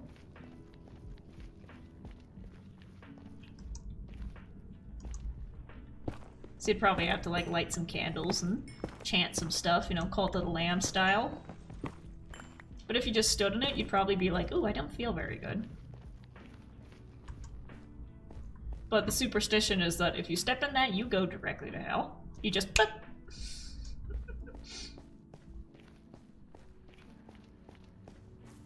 You just blip out of existence. Knock over a salt shaker. Oh, imagine salt would actually work against it. If you put salt on it, it wouldn't work. Demons just go. Like I said, SS Hermit is just my place to write down the culmination of stuff that I'm interested in, and I love watching ghost hunting shows. And I also really like ancient history of like paleontology and archaeology. So that's just getting thrown in there. Them finding like all the abandoned cult layers and stuff is just me having an excuse to write about exploring creepy abandoned places, because I think that's fun. If I actually went to any creepy abandoned place, I'd be scared out of my mind. But I like watching videos of other people doing it. As long as they're doing it smartly and not being, you know, idiots who are trying to break the place.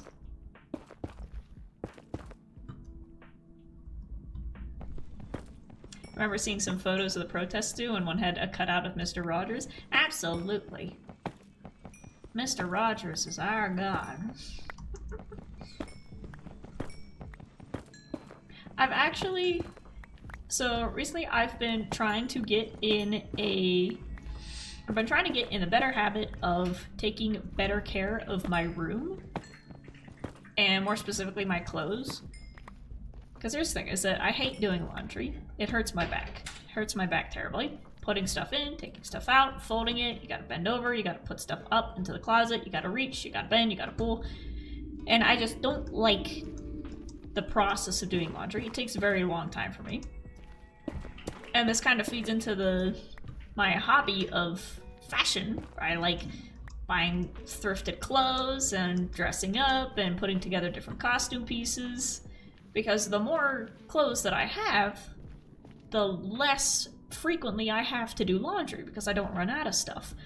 However, this has resulted in a pile of clothes next to the dirty laundry hamper that is for clothes that I only wore for an hour that didn't get dirty, and they're clean enough to be worn again. And they accumulate in a pile on the floor. And then they become dirty because I left them on the floor, and I gotta put them in the basket. So, over the weekend, I had a big cleaning day, and I forced myself to do 2 loads of laundry, put it in the washer, put it in the dryer, take it out, put it away. And my room's a lot cleaner now, and I'm happy for it, and I'm trying to keep my room clean. And I'm trying to keep my clothes off the floor. And I'm trying to convince myself to put them back where they belong. The way I've found to do that is to sing the Mr. Rogers song, because he would always sing that when he would put his sweaters away in the closet. So Mr. Rogers is helping me keep my room clean and free of clothes on the floor. Like, I'll throw something on the floor and be like, oh, I'll wear that later. And I'd be like, Mr. Rogers wouldn't want you to do that. I'm like, okay, I'm sorry, Mr. Rogers, I'll hang it up. And I hear the voice of Mr. Rogers, yes, you should take care of your clothes. They're happy when you put them where they belong. And I'm like, yes, I know.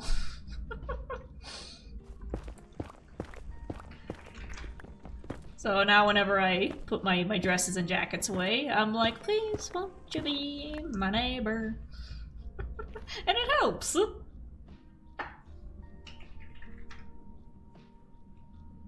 That's cute. You're doing great, Bean. Currently I don't have a functional wardrobe, so I'm living out of the hamper. Ah. It sucks, but you gotta give them a clean. You gotta give them a clean. You don't want to wear stinky stuff. That's where I draw the line, is wearing stinky stuff.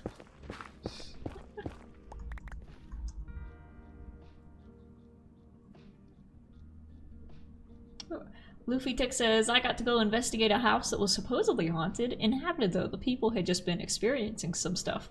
Ooh. I've definitely been in places where I don't know how to explain it other than I felt a presence. And looking back on it, I'm like, oh, that was just the sensation of social anxiety kicking in when my third eye realized that there was somebody else in the room and I didn't know what to say to them. But I was at my uncle's house in California, and we were out there for vacation. It was nice, it was awesome, and I got to stay up late to watch TV, and I was watching Discovery Channel. It did not help that I was watching Ancient Aliens. Those are on the History Channel, that's right. I was up late watching History Channel. And like I said, it did not help that I was watching Ancient Aliens. But I was just chilling on the couch and, you know, watching History Channel. I'm not in a good spot.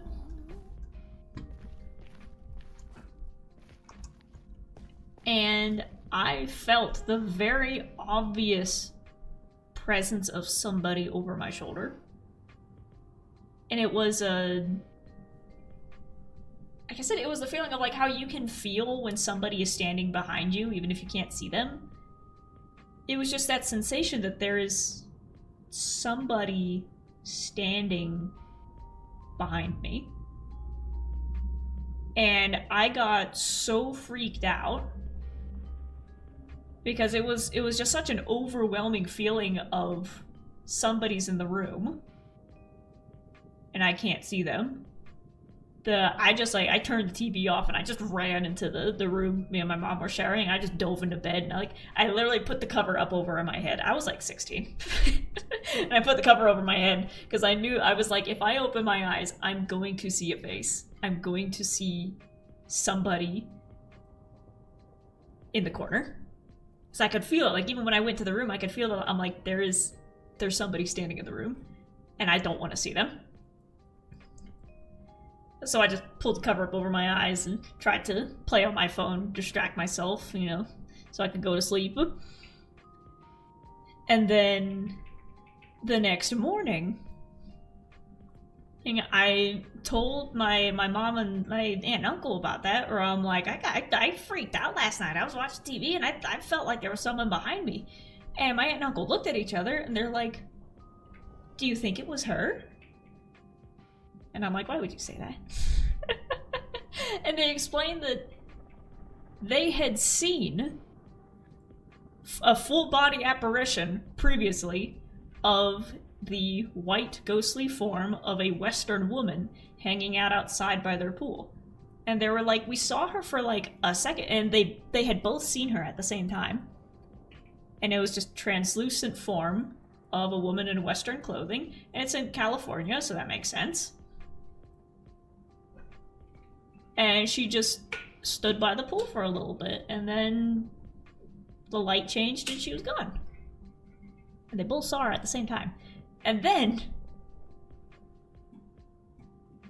she showed up on a security camera, the same woman, same Western garb. They had like a motion camera outside, and the motion camera went off, and I looked outside and there was a translucent, like, ghostly figure of a woman in Western clothing who was just outside the front door, and then she vanished. And they were like, well, shit. And like my aunt was freaked out about it, but my uncle was like, what are we gonna do? Put food out for her? It's not a stray cat. If she starts causing problems, then we'll do something, but if she's just standing there, who cares? She's dead. What's she gonna do?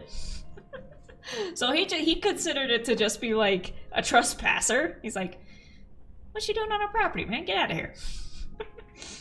But that was weird that, like, I felt the presence of somebody, and then later on they were like, oh yeah, we have seen a woman around here before. So I don't know if they were messing with me, but it was the fact that they were both going back and forth on the same story that I'm like, I think this happened. And then another, I'll say, encounter was in college. And you know, there's so many stories about like college dorm rooms where they're like, oh, a student jumped out the window of the science lab and now their ghost haunts the building, when like you look up news articles and like that never happened. But the stories abound. Every single building had somebody jump out the window and now their ghost haunts the place. And like you ask somebody on campus and they're like, no one's ever jumped out a window. That never happened. But so there were plenty of ghost stories in the dorms. But I was hanging out with somebody. We had a group together and we were studying for an art history test. So we were grouped up in this person's dorm, sitting on the beds, had our notes out, we were talking, and I don't know, it probably came from something that we were studying in art history that we got onto the conversation of ghosts. We were talking about like Greek myths and then the underworld. And the person whose dorm I was in, they had like Percy Jackson stuff everywhere. So they launched into that, and then from there they started talking about how they had a ghost attached to them. Like I said, I'm not sure how the conversation ended up here. I think it was through talking about Greek stuff, but they said that they had a ghost attached to them because when their family was refurbishing their house, they like broke into the wall of the bathroom above the bathtub, and that let a spirit out. And it was supposedly the spirit or the ghost of a little boy who had drowned in the bathtub in with the previous household. And it was like just like the ghost of a 3-year-old boy. And they said that since that moment, they'd had the ghost of this 3-year-old boy following them, and things would like move, things would get smashed, things would break, things would just get knocked off counters. It was more like having a cat around. And as they were telling the story, I'm like, okay, cool, vivid imagination, nice. From their closet on the opposite side of the room, a boot that was on the floor got picked up and thrown.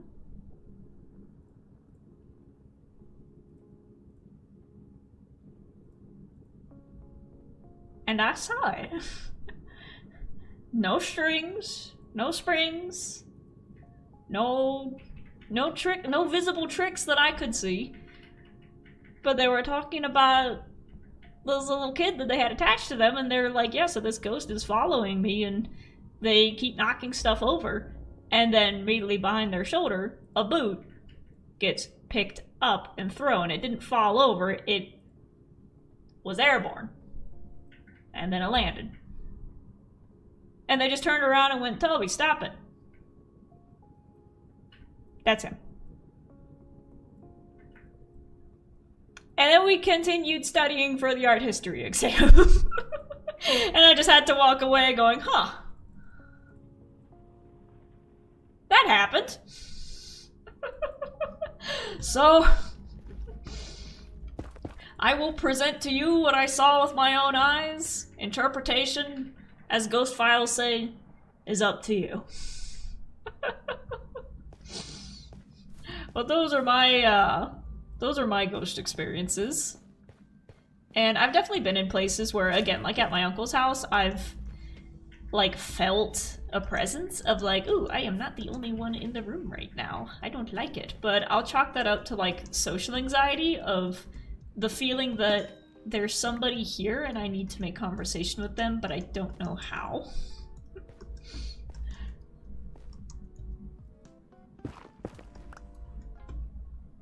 IDK, I've never seen anything like that, but I hear stuff all the time or feel things touching me that aren't there, but muscle twitches and weird brain stuff is more likely. Yeah, especially when you got, you know, I got hairy legs, and occasionally the hair will get blown by the wind in such a way that you're just like, huh, something just touched me. So with my arms, I got hairy arms, and if the wind blows through it, it's like, It was more of a problem, again, when I had long hair, where my hair would just brush me on the shoulder, and I'd be like, get off me, get off. Oh, it's all the way up there. This is a cool little cave down here. But yeah, I really like listening and watching like ghost stories. So in SS Hermit, there's just a lot of exploring abandoned, haunted places because I like ghost stories. And I'm just throwing that into the gumbo pot. And also, like I said, I also have this love of like exploring abandoned places because I grew up in, shall I say it, the Rust Belt. And we had more abandoned buildings than occupied ones. So it was literally like across from school, there's an abandoned house. Across from our house, there is an abandoned, down the road from us, we had an abandoned manor in our town. Not a house, not a building. We had an abandoned manor, like where the ghost stories and detective stories happen. We had an abandoned, haunted manor just down the road from us. And then many abandoned factories. So the town I grew up in was pretty much a ghost town, but there was this odd beauty to all the broken down buildings because I loved seeing them like crumbling, and you had posts like leaning on each other, and I thought it was almost like how people pose in like Renaissance photos when someone's holding like someone who's dying. It looked like a Renaissance death pose of the way the buildings were like settling in on themselves.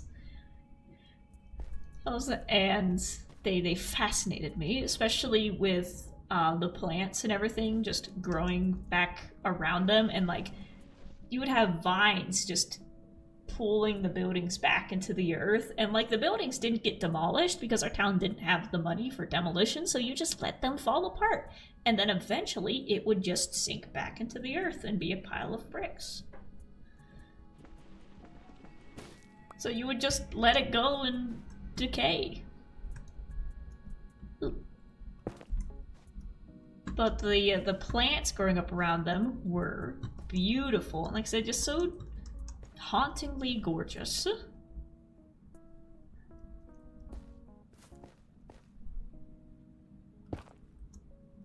I need to find a way to get back down.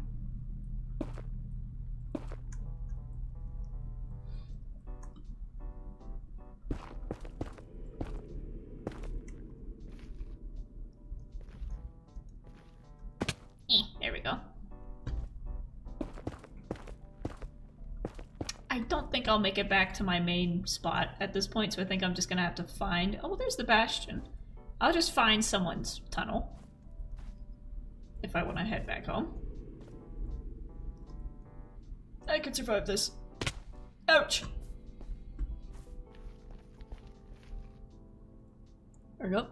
The one thing I've seen was a really creaky door open while making no sound and then shut itself. Ooh. See, because doors are pretty easy to ride off because wind does push and pull them. Especially, I've been in houses where like opening a window in one room makes a door shut in another room because that's just the air pressure moving. But if it's a creaky door moving with no sound, it's like, ooh, that's a little weird. I forgot how bad navigating the nether is. Yeah. Like I said, I'm just wandering and berry picking as I find my quartz pieces.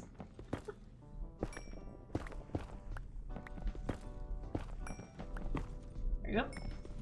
A manor, I do say, what untimely circumstance had to befall the previous tenants for a lovely home such as that to be merely abandoned? Well, they died. And nobody claimed the house, so it just stood there.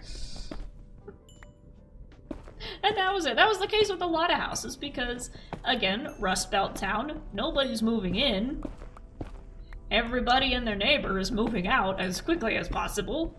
So when people leave, there's nobody there to buy the house, and real estate companies don't want to take it to try and sell it because they're like, oh, well, there's no business in this town. I'm not taking a house that no one's gonna buy. And so things just sit there, and then they crumble. It's really sad. It was a factory town. A lot of Rust Belt towns are factory towns where they got built around a factory and then the factory closed and then it left pretty much everybody in town unemployed, so everybody just left, and that's why a lot of places within that strip of the East Coast look like that, because it was a big factory, and then they're like, nope, we gotta shut it down. And then they shut it down, and nobody set foot in the building again. What's some quartz? I gotta leave for D&D. Bye-bye, goodbye, good luck. Roll well. I said, I gotta check the calendar for when our next D&D. My hit sprint instead of shift again.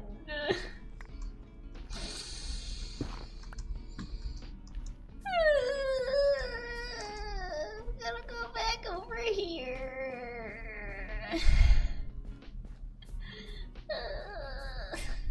It scared me. Okay, there's more quartz down there. I feel like I'm just going in circles at this point. Let's just dig into the wall again. See if we find anything.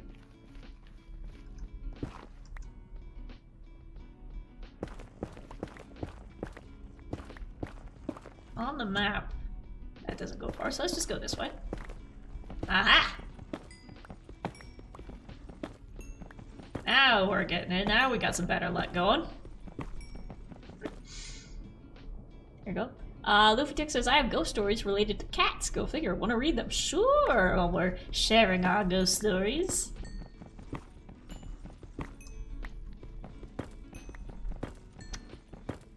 I will say, in SS Hermit, there is something that I don't want to spoil, but I want to point it out so badly. Involving Cleo's ghost. There's a detail with Cleo's ghost that I'm sure people have picked it up. But I don't want to say anything yet. But if you reread it, make sure you read those sections carefully.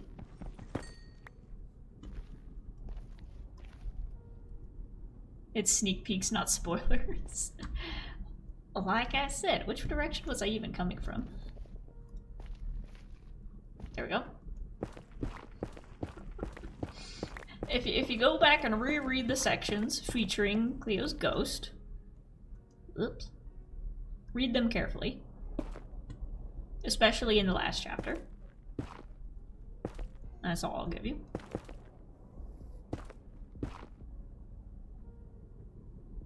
Ah, there's only 5 people here. Oh.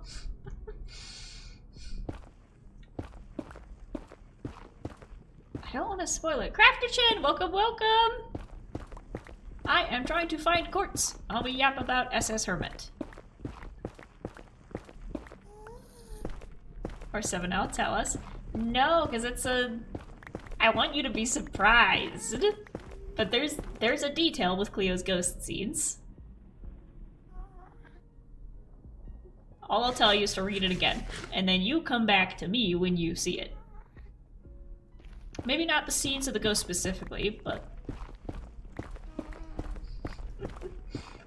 there's something there. But now I'm thinking of the next chapters, and I have it plotted out, but I'm still kind of stuck in the stage of I know what needs to happen. I'm just trying to figure out the order in which things are going to happen. So I'm like, I want there to be a chapter where we follow Mumbo and Doc and actually get some time to see Mumbo being Doc's apprentice and have some more lessons with the two of them. But I also don't want to leave the Cleo's ghost bit too soon. But I also don't want to leave Mumbo and Doc alone for too long, because he's kind of, you know, the main character. And it's weird because we have, well, there's 2 stories going on at the same time, A plot, B plot. So we're gonna have the story of, you know, Impulse, Tango, they're gonna get Etho in on it. Impulse, Tango, and Etho trying to figure out, first and foremost, what to do with this corpse that refuses to die. They're like, we can't kill him. We can't bury him. And if we try to revive them, we're going to be bringing a zombie back to life. So what do we do? And I do want it to be a setup of like, if you were in that situation, what would you do? And there's no correct answer. There's only the best choice that you can make.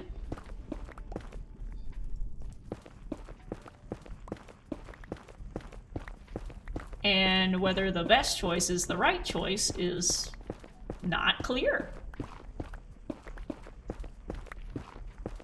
So it's a question of, could we do it? Yes. Should we do it? I don't know. And this is the sneak peek that I'll give you, is that soon Tango is gonna... This is where Tango is gonna invite ZF to join them. Because you've got... Ooh. You've got all these books that need translated, and none of them know the language, and then Tango's like, wait, I know a guy who reads dead languages like children's books. Oh, we're all... So, I think we'll do it. Talking out loud now, I'm like, okay, I know what I'm gonna do next chapter. Next chapter, we're gonna continue to follow them as they try to figure out what to do with the corpse. Oh, got some more quartz. Quartz and a corpse. Oh no, not an excuse to read more SS Hermit, whatever will we do? I'm really glad you guys are enjoying the story, because I'm having a blast writing it.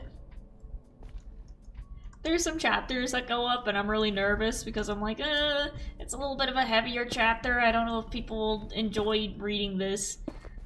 Especially ones where I'm like, oh, we're talking about life and death, that I don't know if you want to read that. But then the responses come in and it's just like, you've hurt my soul, give me more. I'm like, okay.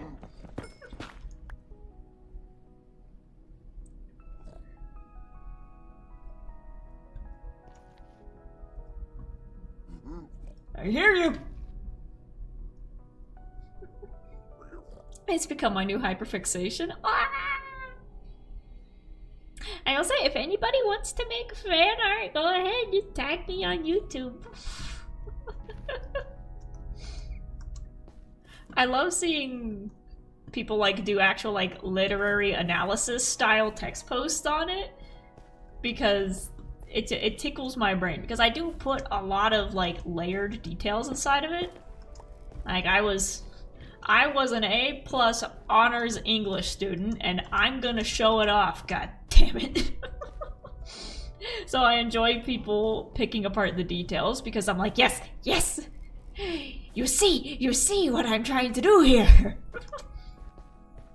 And then some people will like do an analysis and they'll pick out something that I never even thought of, where they're like, oh, this is the moral that we're trying to get at here. I'm like, you know what? I won't say no. I didn't think of that, but sure.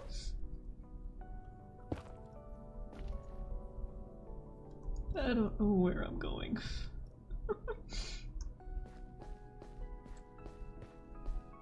Okay, we got a bridge up there.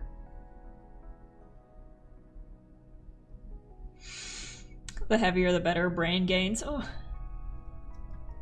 I don't want to hurt you too badly that I scare you away, but it's gonna get worse. Okay, I can say that with confidence, is that it's gonna get worse. It's like designing a D&D character, the more trauma the better. Well, we won't be lacking, that's for sure. Yes, Bean, make us cry? I will. Do you realize how many times I've already cried writing my own pieces? I'm sitting there typing it and I'm like, this is so sad. They're gonna love it.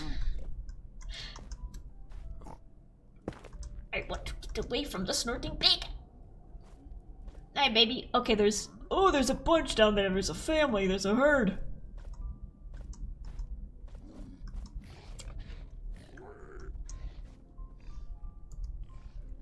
Capsock. Up. Oh, he's behind me. I'm not scared of you!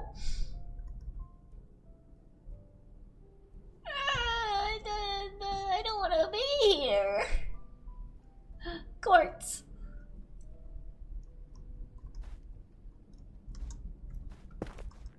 There we go. What a sound. I know I turned down the ambient sounds, but I can still hear that. I love the sounds of the nether. They're so creepy.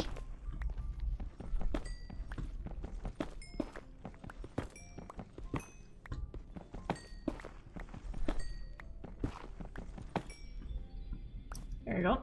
Like I said, I love people picking up on the details that I'm putting in.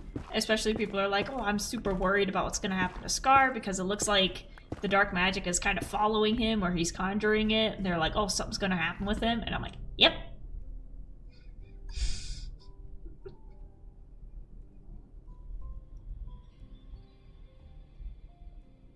Remember how I said earlier that magic doesn't work in the nether? They gonna find out. They gonna find out real quick. I'm stuck!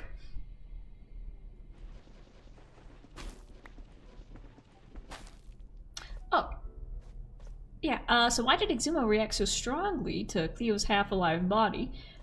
Basically, okay, so for starters, originally it was going to be Doc that slit Cleo's throat. Because, well, first and foremost, I'm like, I need a reason for them to, like, go behind the captain's back. So this is going to be something that they're sneaking away to try to figure out. And originally it was going to be Doc. Because I'm like, that's kind of Doc's personality. He's going to see something that's a threat. That could be a threat, you know, a zombie. And he's gonna dispatch of the threat. But I'm like, if they're going behind the captain and the foreman's back, that's a reason for them to keep it secret from Doc, but what reason do they have to keep it secret from Exuma? Because so far, you're right, he's seemed like the kind of person who wouldn't be frightened of that, or frightened of anything. But keep in mind, Exuma has been alive for probably like 1,000 years. And he wasn't always the character that he is now. Again, going into the details of the fictional character. And I'm like, they don't really know what Exuma's past looks like. They don't know where he came from, how he came to be in possession of the Hermit. We know that he's a shapeshifter, and we know that he enjoys sailing, and that he's put this group together to rebuild places, but maybe there's another reason why he doesn't want to be near civilization. First of all, there's a bunch of laws put in place against shapeshifters.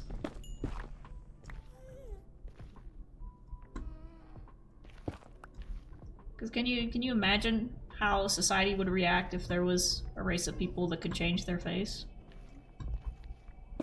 Imagine. So, obviously Exuma's trying to avoid being targeted that way, but maybe there's something else that he's avoiding. Maybe there's something that he's running from.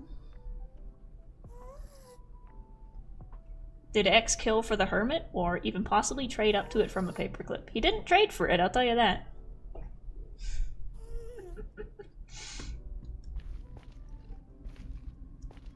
And the Hermit wasn't always his.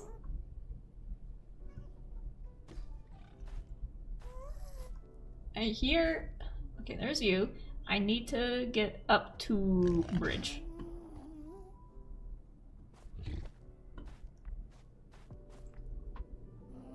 Baby stuck. Baby stuck. Oh no. Let's try to get out of here and find somewhere different.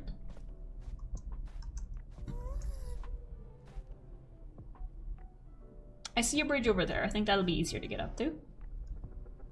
I thought that was a zombie. I'm like, green? Down here? No, that's yellow. There we go. Parkour.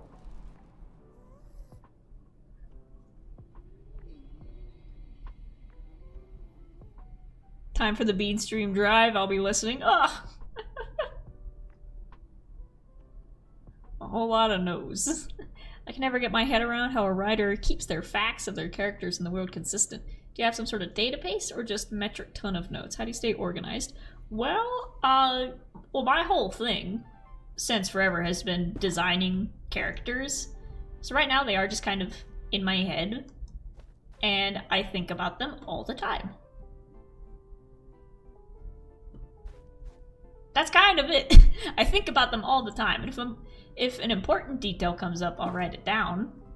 But that's kind of what the character cards are for me to remember the like the exact details of like age, height, magic type, where they're from. I probably should include where they're from because that's something that I forget. Bloody. I'm gonna try to get to that staircase over there without falling. Oh yes, I think about them constantly. And a lot of scenes just replay in my head. For other, motorcycle. For a lot of character design bits, I'll think of a moment first, and then I'll build the character around the moment. So if I'm like, oh, this would be a cool scene, what do I need to add to this character to make this scene possible? There we go, there's our road. There's our rainbow road.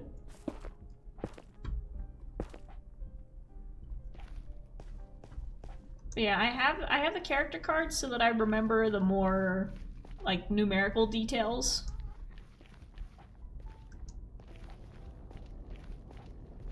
But other than that, it's just they occupy my mind quite a lot.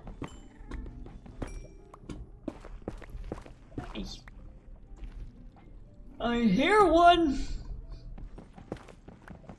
But like I said, character design is kind of what I've been doing my whole life, so it's more of a story built around character design in some places, and then character design built around story in other places. But yeah, since I was little, I've been designing characters, making up stories, so it's just something I know how to do. And I see a critter! Get away from me!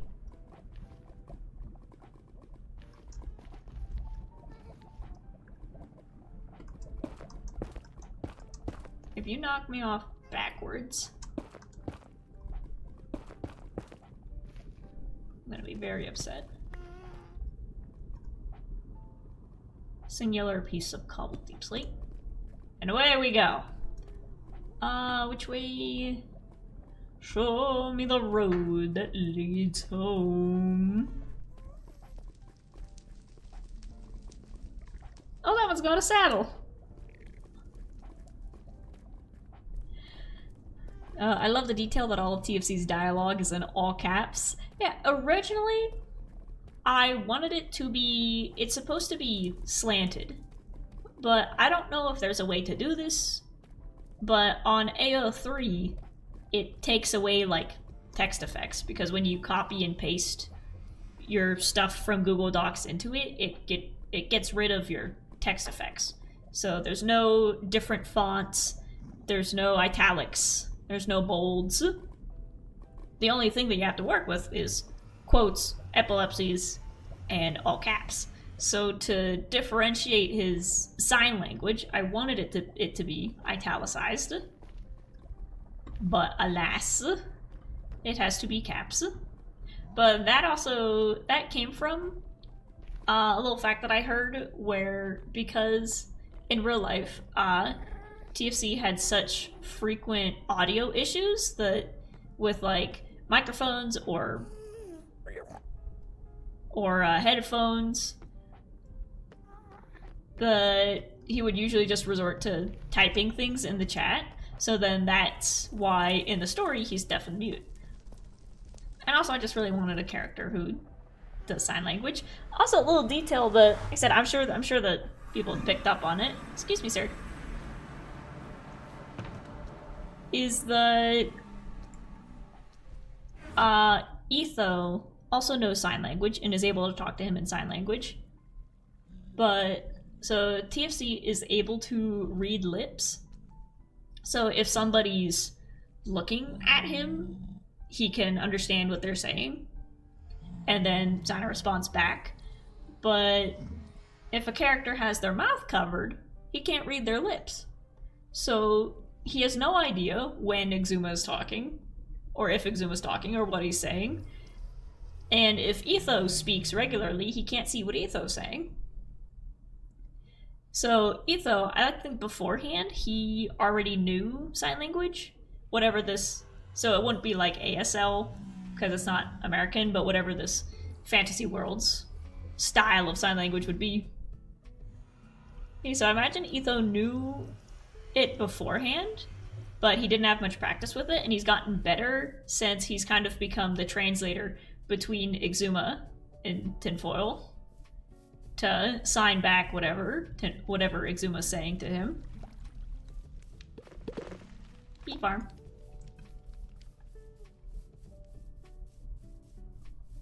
The ancient dwarven technique. Yes.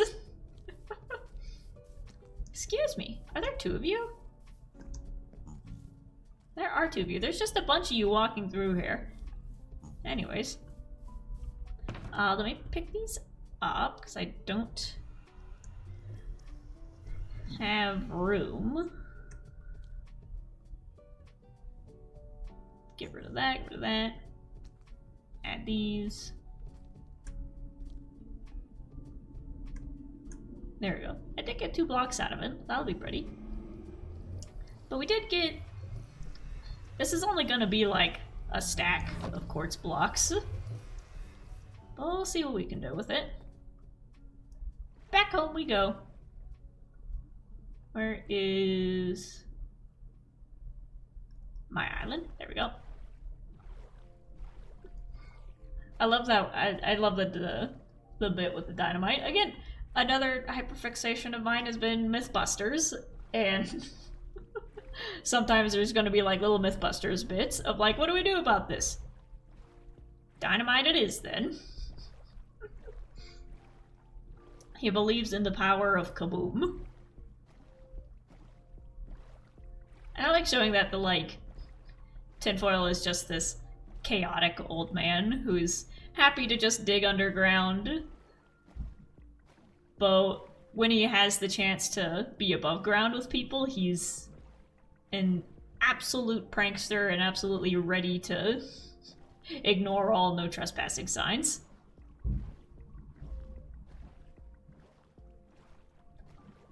The llama's still here!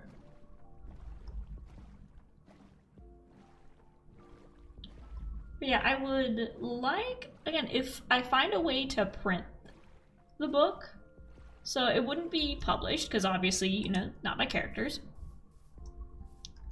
But if I could print it, because I did see that the person behind the DDVAU was able to print like a physical copy of their comics. And it's not published, but it's printed so that you can buy it and hold it. Similar to, you know, printing out a poster of fan art. So if there's a way that I can print it, and then, you know, first and foremost so that I have a copy that I can hold. Because the fact that it's fan fiction doesn't take away from the fact that I am attempting to write an entire novel. And I would like to be able to hold it afterwards as a testament to my work. But if I can find a way to print it, then I'd have the freedom to, you know, break away from AO3's limitations of what you can do with the text. And then I can actually add different fonts. So I would like his sign language to, again, either be italicized or in a different font to sort of mimic the words that are appearing in front of him, like a chat box. Piece of hair just touched me. Ew.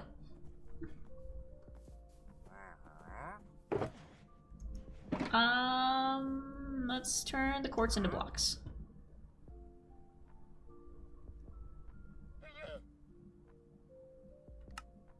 Ah, you only need 4.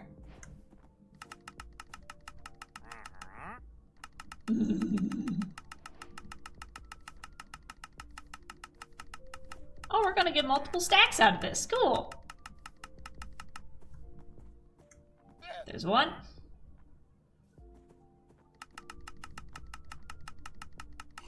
Comic Sans TFC. Honestly, it is the language that's... Not the language. It is the font that's easiest to read.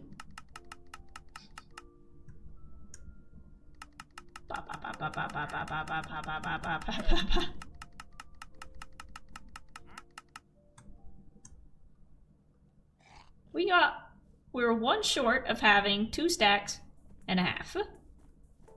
Nice. Papyrus TFC. Papyrus would actually fit better. And then there's the detail again of like, so TFC can't understand Exuma, and Etho has to speak sign language back to him. There's the fact that Scar can't understand what TFC's saying because he can't read. So I want to add that in later, that like, as he gets like, as the story goes on, Scar wants to make a point to like learn how to read so that he can understand what TFC's saying. Because beforehand he just didn't bother relearning because he's like, it's not that important, I can just draw whatever I need to communicate. But then around TFC he's like, I feel bad that I can't understand what he's saying. I guess I better learn. Yeah, let's do the ceremonious tearing down of the watermelon house so that we can put these blocks to use. Calling it a night. Have a good stream. Goodbye! I think I'm going to... Do I want to knock down the house today or save that for next time? Oh, here we go. We got our Nether Regions box. I don't need all this netherrack. This could honestly just go in like a garbage pile.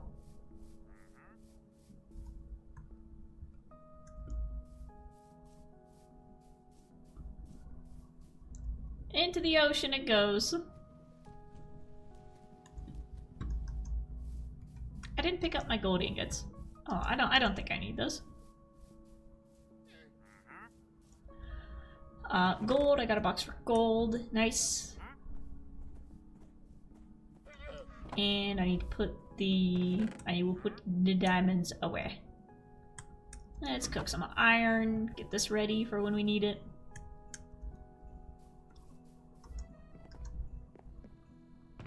We're still lacking in coal, we only got 38 bits. So let's do that. Instead of tearing down the house, we'll save that for next time. Let's just do a little bit of mining down here while we, while on the topic of TFC. Let's do a little bit of mining for some coal.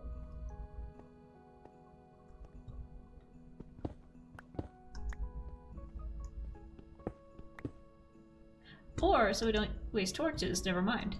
Let's head over to our resource island and keep tearing that down.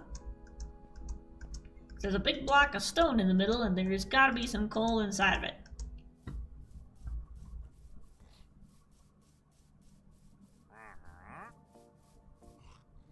Where did I park? Where did I put my boat? It's on this side. Who parked over here?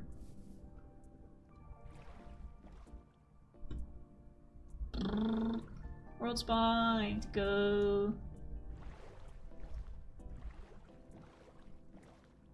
Resource island, there it is. And over here we have the beautiful House of Zen.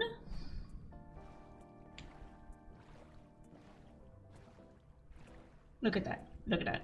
Gorgeous. With a farm towering in the background. I don't know what that's for, but cool.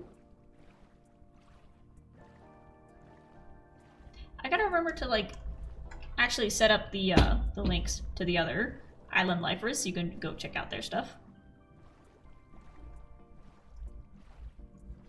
Water break.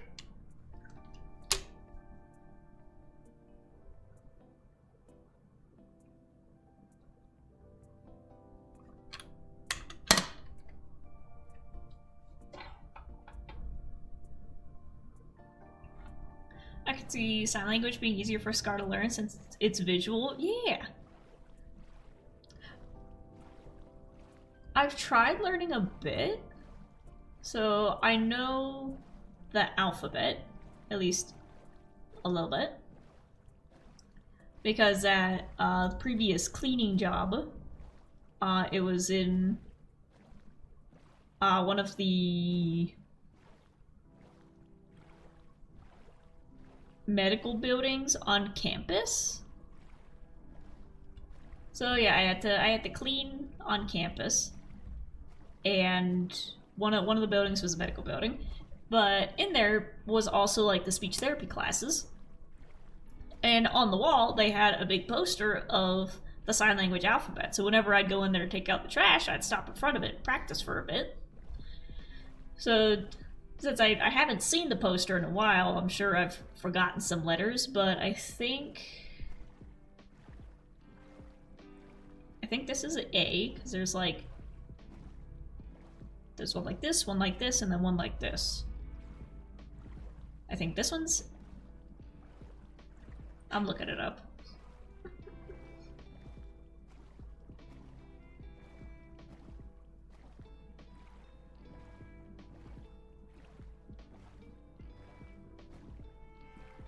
So I can refresh my memory while I just hold down W and keep going. Sign language alphabet.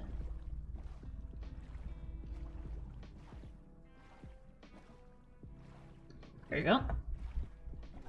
So it's A, B, C, D. E is like this. So this is A, this is E. F, G. G is like a finger gun. H, I, J, K. It's a small picture. L. Which one's an M?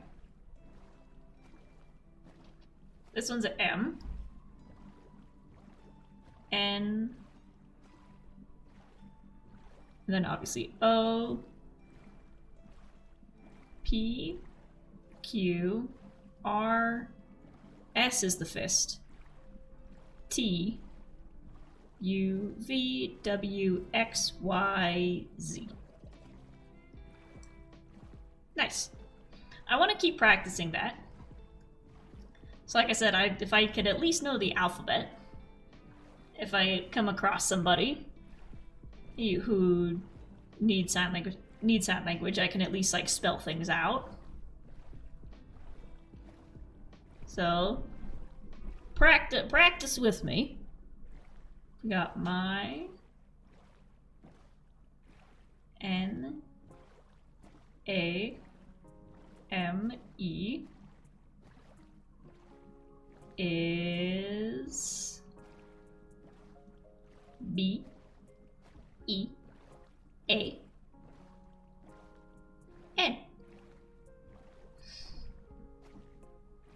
I did it. A sign language class would be really cool to take, but I don't know where to find them, again, outside of a school setting.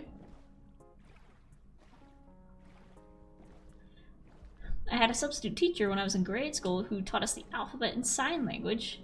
And that was one day, not even the full day. I still remember. I don't remember the alphabet for French or German, and I studied those languages for 2 years each.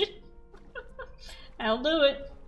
Like I said, I just practiced in front of the poster that was up in the room of the speech therapist office. And then while I was working, I would just sign out sentences and stuff while I was working. And I figured it was also good practice, because if I'm in the speech therapy building and someone comes in who can't hear and they need to communicate, I am the cleaner. Or the room you're looking for is down that hall. Simple stuff like that. And I do wish that it was more commonly taught in schools. I mean, in America, I wish some more languages were taught in schools. Because we're over here like, we don't need to learn other languages, and the rest of the world is like, yeah, you do. It's kind of important to be able to talk to your neighbors, and we're just like, no.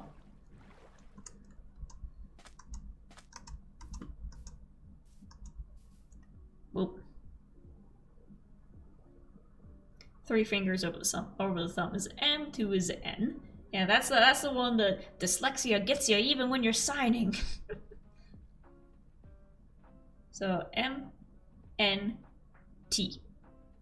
M N T. So my name. No. My name is then B-E-A-N. Sitting here signing along with you. Yay, it's a class! Practice with me. Let's see, I think there's like an actual sign motion that I looked up before. I think being the brave is... I forget, I think it's something like that for bean, because it's like tiny, and then the brave. Or bean brave. He says, I can't, I'm driving. Too bad! Can you spell car accident? But I'd love to learn more. If I could find a class, that would be fun. So I know there's like apps and stuff that you can use, but I don't know how well I'd be able to pay attention to those or actually retain information.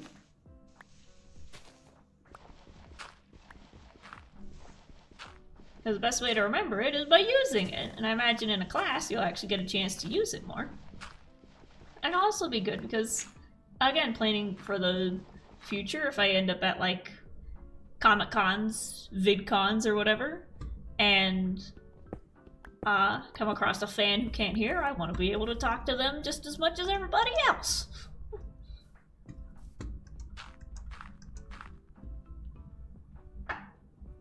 Either it's because sign language is visible, or it's because our brains change and language is harder to learn when you're older. Yeah. Yeah, and also, like I said, I can look at the poster all day, but if I'm not using it, well then it just slips away until I look at it again. So I think if I was in a class and then having a chance to actually practice with people, then it would stick better. So I will add that to the list of things to do. Just to see if I can find a sign language class.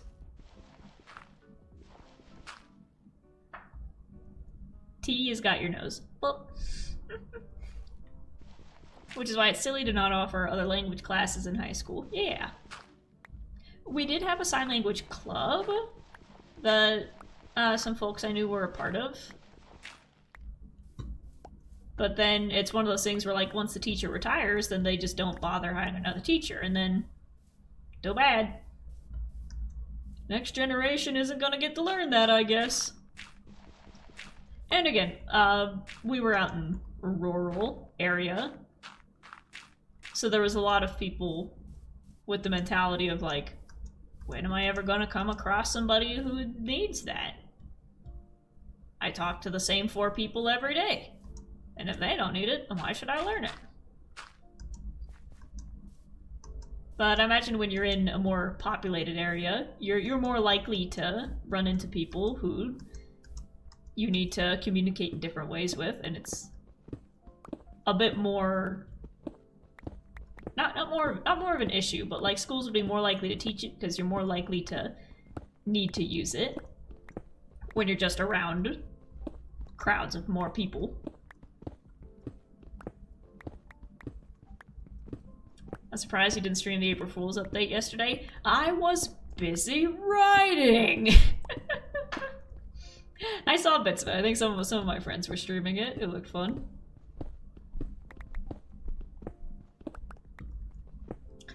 People make up their own signs for their names. One of my college roommates knew sign language because both of her parents were deaf. Cool. I did learn a cool thing. Writing what? No, writing my story.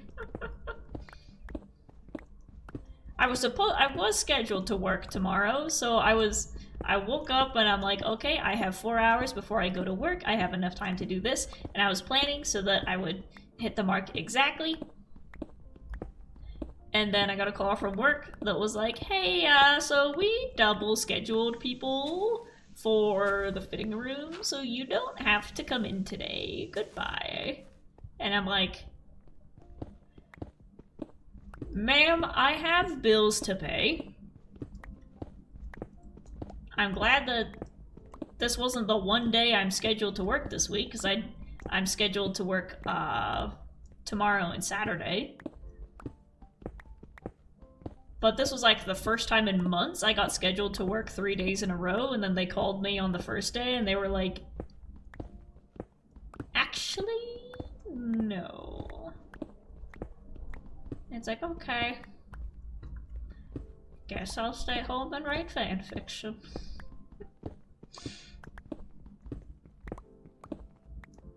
I've never heard of a company just that refuses to let its employees work. And it's not just me, they're doing it to other people too. Where half the staff is being overworked and getting like 10 days in a row with no break, and then the other half just isn't being scheduled at all. And the middle managers are looking at the upper managers who are doing the scheduling, and they're like, hey, stop that. And then you look at the schedule and nothing's changed. So, I don't know what's going on.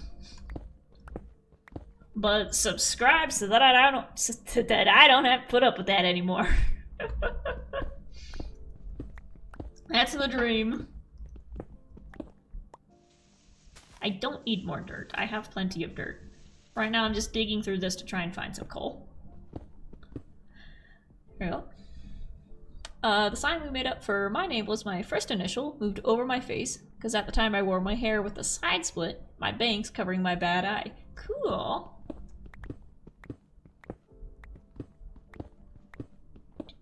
I need to look up the sign for Bean again, because I think it's that.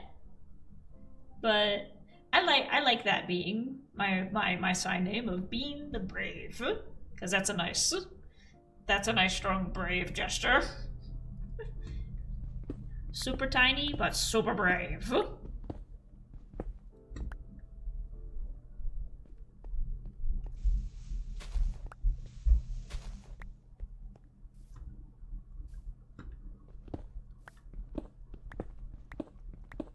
Oh yeah, speaking of April Fools, the one person who I saw actually manage to fool people was Perry Rata, the other Hermitcraft animator.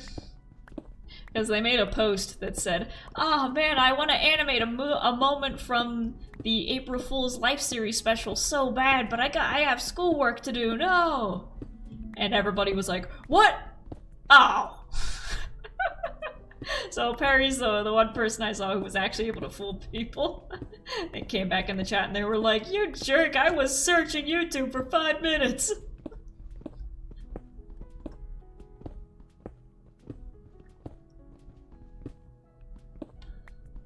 I love this song. I'm gonna say that every time it comes on.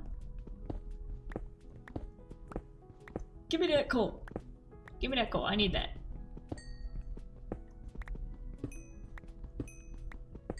There we go.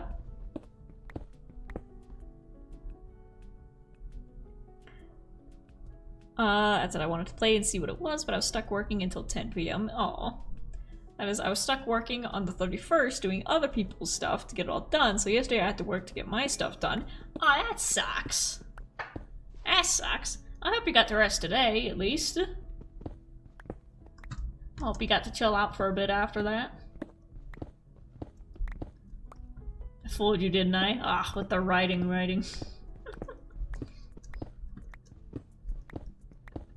That reminds me, so I was just, you know, scrolling on Pinterest as I was, as usual. And somebody just made a post that said, "The woke left? Where did it go?" And that's been living in my head right alongside, oh, no you don't.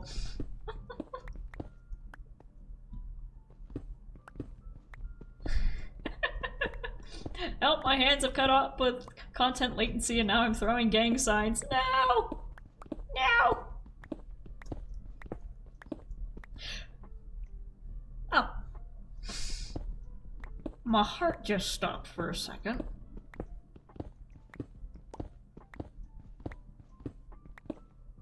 Mystic Wolf, I'm back to bother peeps. Welcome, welcome. Okay, he said, how long will it be until Mumbo realizes that he's half giant? That's gonna be his story. So that's gonna be part of the coming chapters as we follow his story. So like I said, we have the A plot, the B plot. We have, and it's not really one is more important than the other, but they're both just happening at the same time. And that's part of the trick, is I gotta balance them. Is that you've got the story of Impulse and Tango trying to revive Cleo. And then you've got the story following Mumbo and Scar as the young new recruits who are still, you know, figuring themselves out and how to be a part of this team. Or they're so used to being the odd ones out that now they're part of a group of oddballs, it's like, oh, now what do? How does one exist when you actually belong with people? Who am I when I'm not an outsider? Stuff like that. Ouch.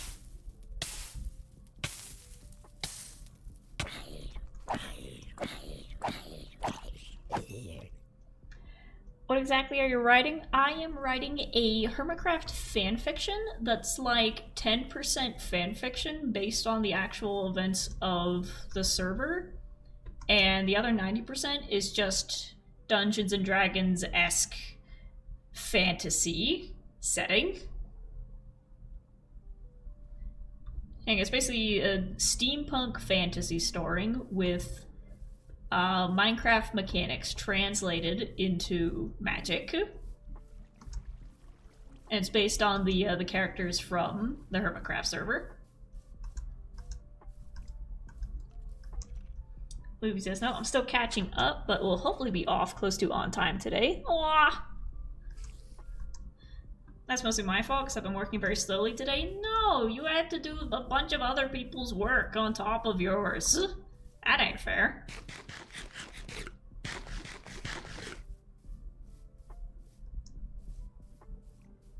Look at those dirt bits out there.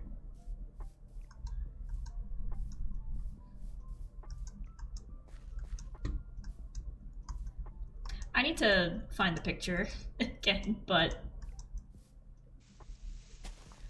one of the other members on here made the meme with me. He's saying, don't start a new terraforming project or draw 25. And then it's my character holding like the 25 Uno cards.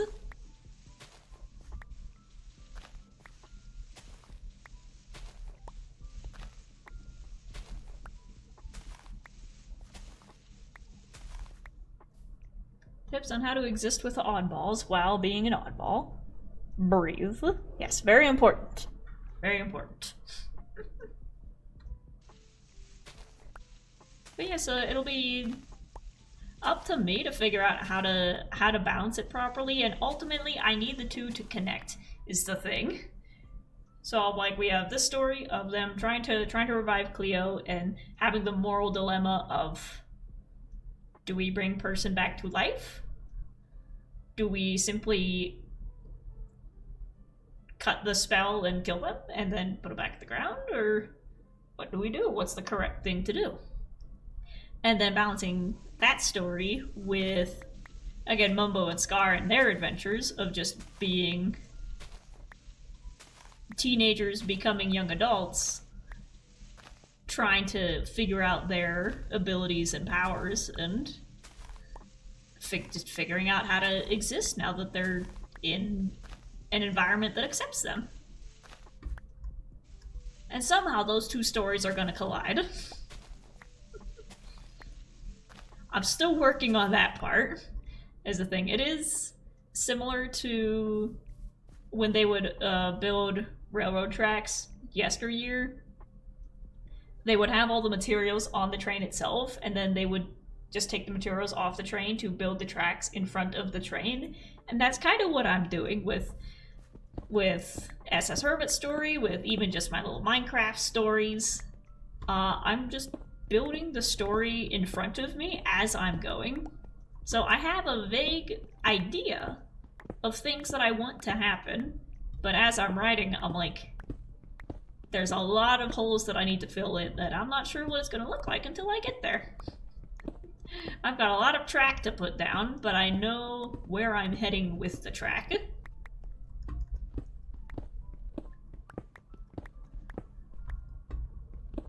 And right now, while I'm working on book 1, I'm still trying to think of book 2, which is where we're going to see a certain avian introduced.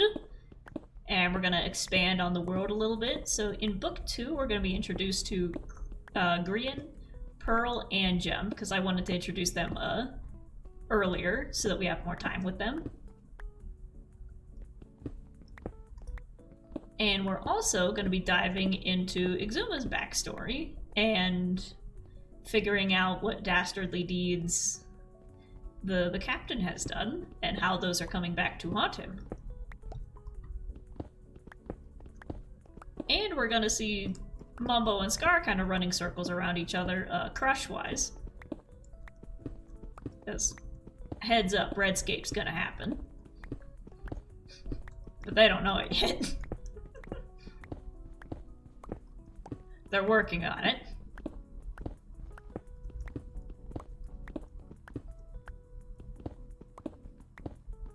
Yep. Oh, Luffy Tick says, doesn't help that the rest of my team are off today and tomorrow because they're in Costa Rica and it's a holiday. More than just Easter. Aww. Yeah, don't beat yourself up for not getting as much stuff done as you'd wanted to. You're taking care of like a bunch of other work at the same time. Go at whatever pace you need to go to get it done properly so you don't have to go back and spend another hour fixing mistakes.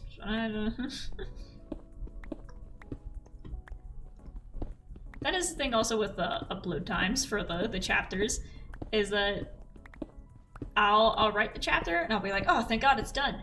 And then I need to read and reread the chapter at least 5 times to catch all of the spelling errors. And then after I upload it, I need to go back in and edit it, because once it's in the AO3 font, even more errors become obvious to me. And then sometimes it, AO3 reformats it, and I'm like, oh, what was a paragraph big in Google Docs is now just a really long space in AO3, and I gotta go back in and fix stuff. And sometimes it takes until the final AO3 draft to realize that I spelled Tengu's name as Tabgo in several spots.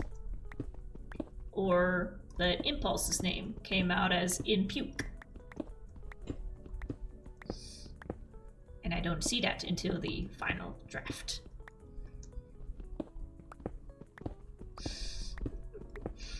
So it takes quite a few proofreads before it's ready to go up.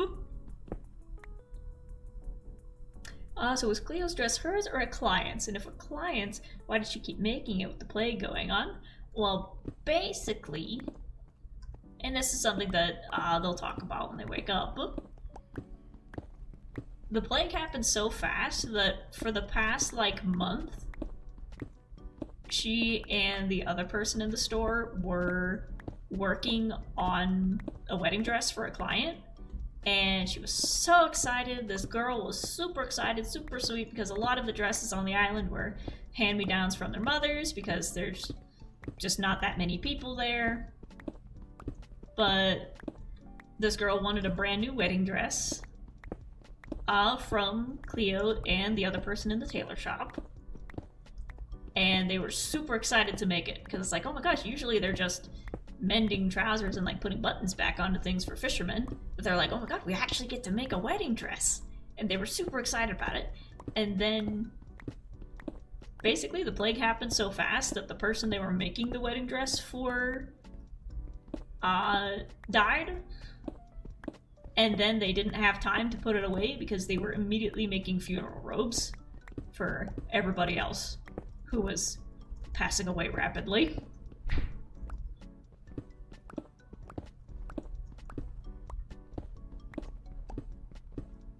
But I hope that it was clear that they used the mannequin that it was on to be the substitute for the burial. Because I realize that's something where I'm like, I didn't say it, but I hope that was clear enough that they buried the mannequin. And then Impulse just cut a piece of Cleo's hair off to, like, make it stick out. That's wonderfully dark. Yep.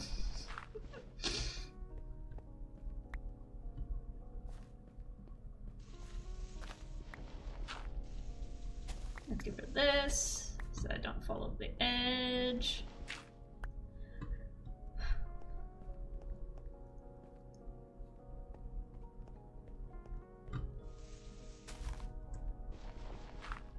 I know I said I'm doing this to like look for coal, but honestly, I just really like tearing things apart in Minecraft. This is what I do. This is what I did when I first booted up Minecraft for like the very first time. I literally logged in a creative world. I just demolished a mountain. And I just sit there for hours, just demolishing mountains. So now I have free reign on an SMP, and I'm like, I'm gonna go demolish a mountain.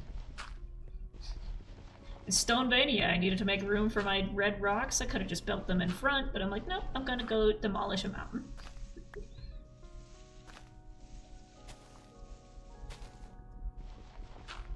Yep.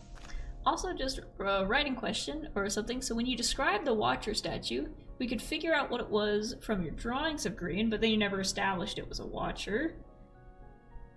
So I'm just concerned maybe if someone just found the SS Hermit on their own, that they may not immediately understand that the description was a Watcher. I think that's okay. It's just kind of there to be ominous. And Exuma recognizes it as a Watcher, but a lot of people within the world of SS Hermit itself wouldn't immediately clock it as a Watcher. As Fall says, she pokes it and she's like, "Oh, we got a statue of a little guy. It's just a weird looking gargoyle." So, also in the story, the Watchers. I want to make clear, the Watchers aren't present as characters.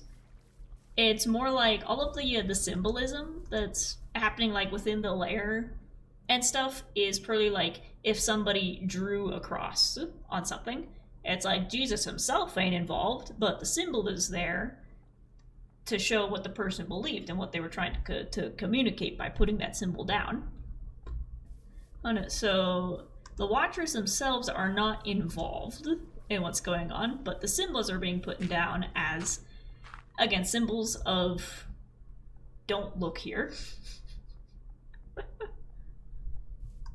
Don't look at this. Don't look at what we're doing. And that's them trying to like guard against any spirits that might be watching them.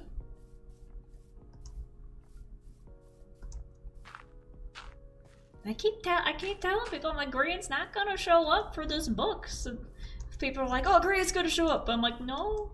As of right now, for the duration of the story, Grian is watching the rise of the Roman Empire in an alternate universe where everybody's a Cyclops. So he's busy. He's watching something else happen in another dimension. But he's gonna get bored of that eventually.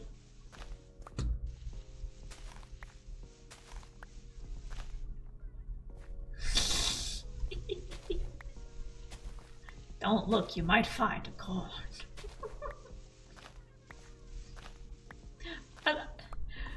That was a moment of the story that like made me laugh. Of the back and forth between Etho and Tango. And also he finds the spell books and he's like, oh, well, there's your porn magazines. And he pulls one down, but then the diagrams are just so bizarre and confusing. And when Etho is like, oh, is that too kinky for you? Tango can't even continue the bit because he's so confused by what he's looking at. And he's just like, I have no idea. I don't know.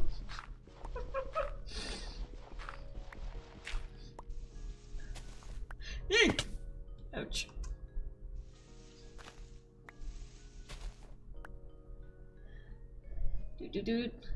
Oh, I need to go back up. It's not just that it's other work. My team are allocated to special accounts, which means that we all have different rules for respective customers. While I have mine well documented and have trained my backups, the same can't be said for others. Ah!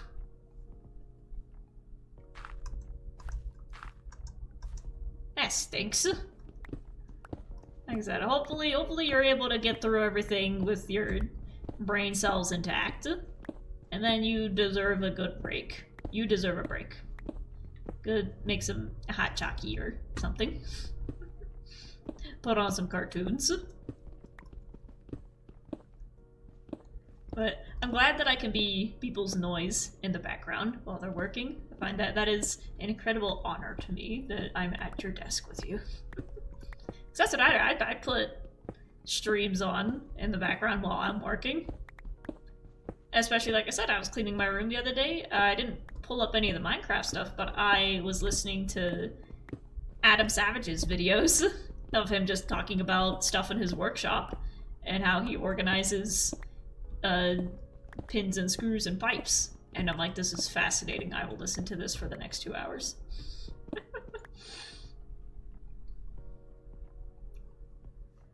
Bambi Bill says, I don't know what conversation I just walked into, but I like it. We're talking about my fan fiction, Tales of the SS Hermit.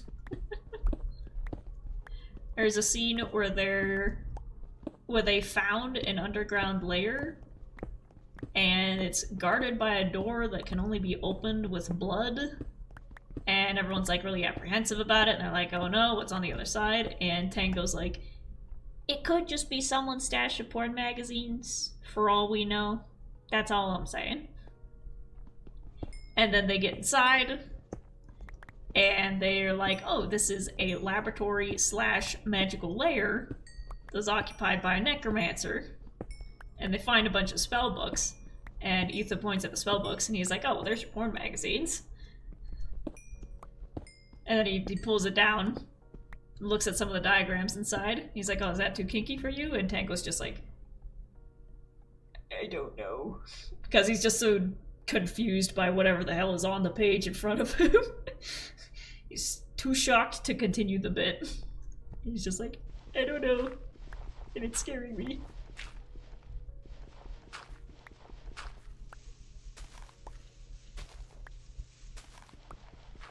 Luffy Tech says, that's such a sad story, but it works so well that I imagine the plague would get to the point where funeral robes weren't even needed anymore. Exactly, because the tailors who were making them got hit with the plague, and they couldn't make them anymore. And that's what leads to them just finding the bodies scattered throughout the village, is that they were the ones who just dropped and there was no one left to bury them. Little did Tango know it was a rune of confusion. That would be funny. They pointed at Scar. It does nothing.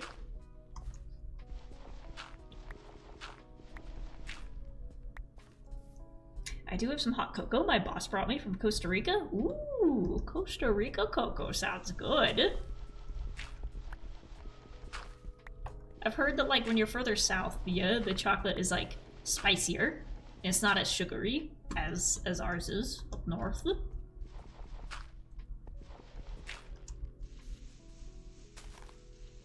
So that sounds good.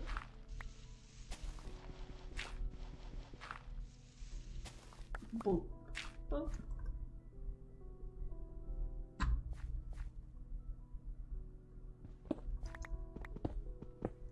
My pickaxe is running out and I don't want to break it, but I know that it's got mending on it, so I can just go to this spawner to put it back together.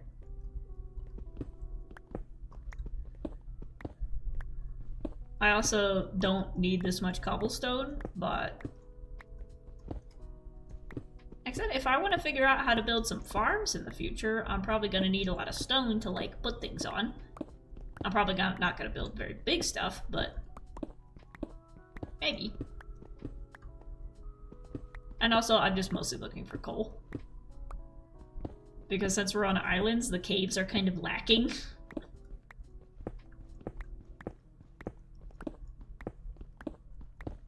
So we have to get stuff that's above ground. There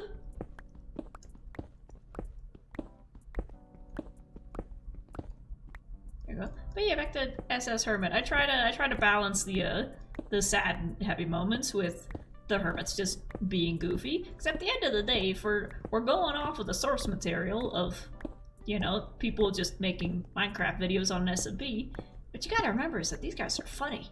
They make each other laugh constantly. Like, if they see an opportunity to make a joke, to make their friend laugh, they're going to do it. Now if somebody falls over, they're going to laugh at them. So, I remember it was a quote from like one of the Marvel directors, and he was like, tell a story, make it gripping, make it heartbreaking, put the audience on the edge of their seats, and then leave them weeping. Then, for the love of God, tell a joke, so that they leave with a smile. And I want to make sure I balance that, because the story is going to get pretty heavy. I mean, already we're dealing with like, oh, this is a town that got wiped out by a plague, and there was nobody left to bury the bodies, because they all died super quickly. So already it's heavy. But I want to make sure that as we go, and we get into the philosophical discussions of life and death and such, that it still retains the humor of Hermitcraft. And like I said, these guys are goofballs, and they're, especially with characters like Ren, he's well aware that he's a class clown, and he's like, that is my job. I will be the one to make the goofy comments. Because they are in the middle of nowhere, stuck on an island together, getting rained on, doing heavy manual labor. They gotta make jokes with each other, or else they're gonna go nuts. They're gonna sing, they're gonna dance, they're gonna pull pranks.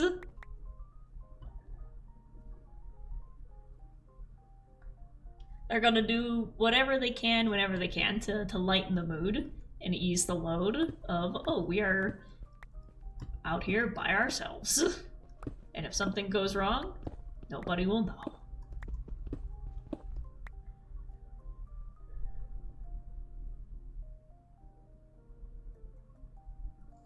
Like pro-lifer heavy or industrial machinery?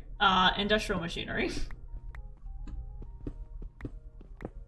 I did pick up that, like, while I was writing the bit of the argument between Exuma and Impulse, I was like, this could be interpreted as like a pro-life argument, but I want to like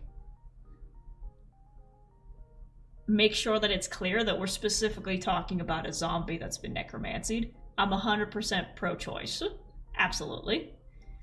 But in this scenario, we're talking about a zombie that needs to come back to life. Pro-lifter, sorry. Well, it just so happened that that was something on my mind anyways.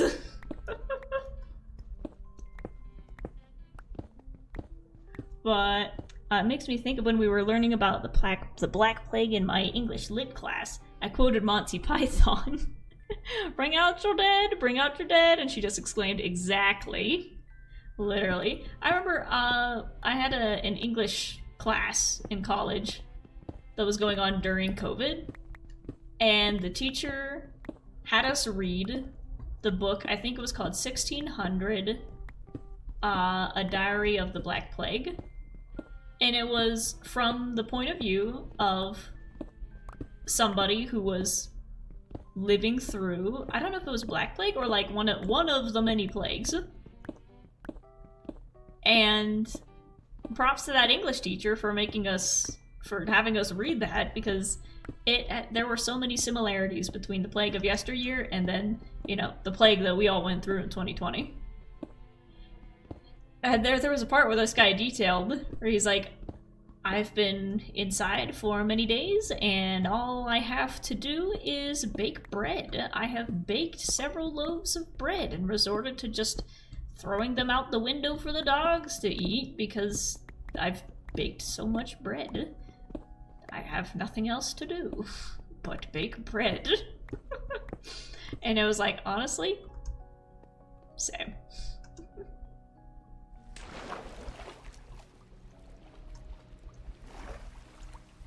Is it raining? It's raining in that one specific spot. Look at that. Just fuck this place in particular. Yeah. Okay, pickaxe is about to break.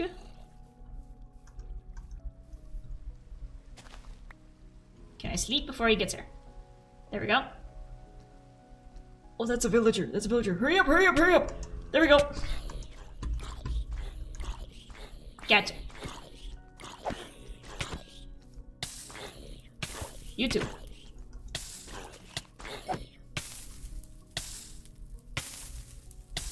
Into the water. We saved it! Okay, pickaxe is about to break, and I think I got 30 pieces of coal. Okay, so I should have a stack now that I can work with. And head. Zombie toolsmith head. Well, speaking of zombies, looks like we shaved a bit more off of the mountain. We got ourselves some cobblestone and some coal.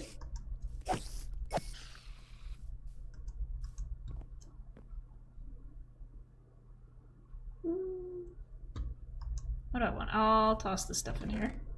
No, I already have stuff in here. Let's take that.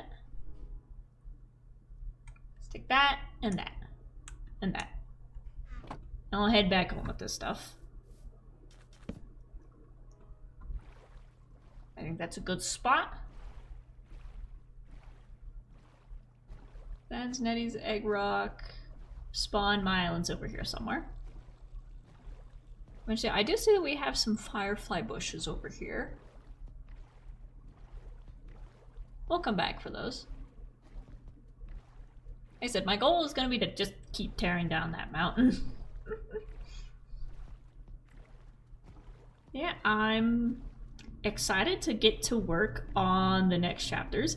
Also, originally I was gonna have Cleo's introduction be like in the last chapter, but I realized I'm like, okay, we need to have a little bit more of an in-depth explanation about how dark magic works before we dive into this, so that you realize the weight of what they're about to do. So that turned into Cub's chapter of him doing his research. And then from there, I realized, oh, Cleo's introduction is going to be in chapter 13. That's perfect. Oh. Oh, but we had Animal Crossing. Oh yeah. During our play, we had Animal Crossing. I was talking about that the other day while I was playing well, I booted up Animal Crossing is that game came out at the perfect time where everybody was inside and they needed something cute and cozy to do where they could hop on and play, where you could hop on and play with your friends while you couldn't see them in person. But recently I did start my island over, and I do want to. I did it at the end of our Mario Kart Monday, where we did Mario Kart, and then at the end I did some Animal Crossing on my new island. I finally got Blathers, because like I said, I started over completely just a few days ago, so Blathers arrived. And I got the shovel, I got the pole vault, so now I can explore the rest of the island. And my leg is falling asleep. Ow! Oh lord. Oh, that will hurt. That will hurt. Ow! Ah. Bean, do you have stream time? I mean, a time that I specifically stream? Not really. Because I try to have at least my one consistent day every week with Mario Kart Monday, so that no matter what happens, I have one day to sit down and stream and have my chat time. But for the rest of the week, it's just whenever I have the energy and whenever I'm not doing something else. Current stream length. Right now we are at 3 hours 30. Exactly 3.5 hours. But yeah, for specific times, I'm trying to... I realize that streaming, like, it's morning for me. It's afternoon, actually. Around, like, the 1 o'clock, 2 o'clock time seems to work pretty well, because I wake up, I eat my breakfast, and then usually I sit at the computer anyways, but then that gives me a good several hours. And then once I'm done with stream, then I can go do something else. And also it's a good, like, time zone slot where multiple people around the world are awake at that time. Otherwise, if I stream too late, I'm in a time zone where if I stream late, then the only people who are awake are people in California and Japan. So if I stream earlier, then more of, like, the US and Europe is awake. There we go, there's mine. She'll be tearing down the mountain when she plays. She'll be tearing down the mountain when she plays. Yep, there's a chicken. Come here. Here, come with me. Get in the boat. Yay, we got a friend! She'll be making a bean-shaped island when she plays. I'll try. I realized I can make the island bean-shaped with sand. Because I don't want to move the dirt around, but if I have enough sand, I can just fill out the rest of the shape. Damn, look at that place. I love it. My friends require me now. That's okay, we'll be wrapping up in just a little bit. My voice is getting tired.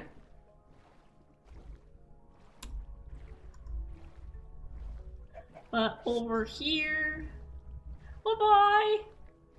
Over here you can see this is the beach that we were working on in, I guess the last time we were here. Because I wanted to get some just like dark, wet rocks. And we tried to do the shading thing with the different wood planks on the sand, and I think this looks really good. I'd want to continue this. So maybe we'll do what we can to build the house. And then once the house is complete, then we can do some more terraforming to, like I said, we can use sand to just wrap it around the rest of the island to fill out that bean shape. So over here, we can just make a beach stretching out, have it stretch along this side, stretch along here, and then shave that off, actually, and then have it wrap around here. So we have a lot of sand on this side.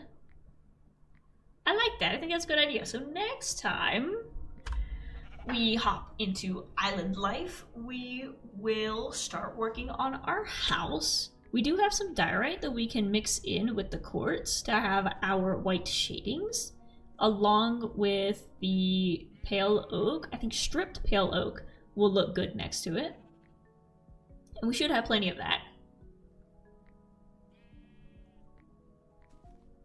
But I'm excited. I don't really have a plan for the house yet. I'm just gonna put pieces down and work with the shape, because I do like weird looking modern house architecture where it's just a shape that you live inside, and it's not there isn't like a straight wall in sight. It's not a square, it's not a rectangle, it's something else. So we'll see what we can come up with to make our beach house over here. And then we'll get to work on the fin and outs and making those pop up around the server. But that'll be for next time. Of all the existential horrors to read about, realizing that you've been revived hundreds of years later is my favorite, so I can't wait to see how this goes. Yeah, because for the next few chapters, we're gonna see it from, like, you know, Impulse and Dango's point of view of like, oh, we have to do something about this corpse that refuses to die. But then what happens when that corpse wakes up?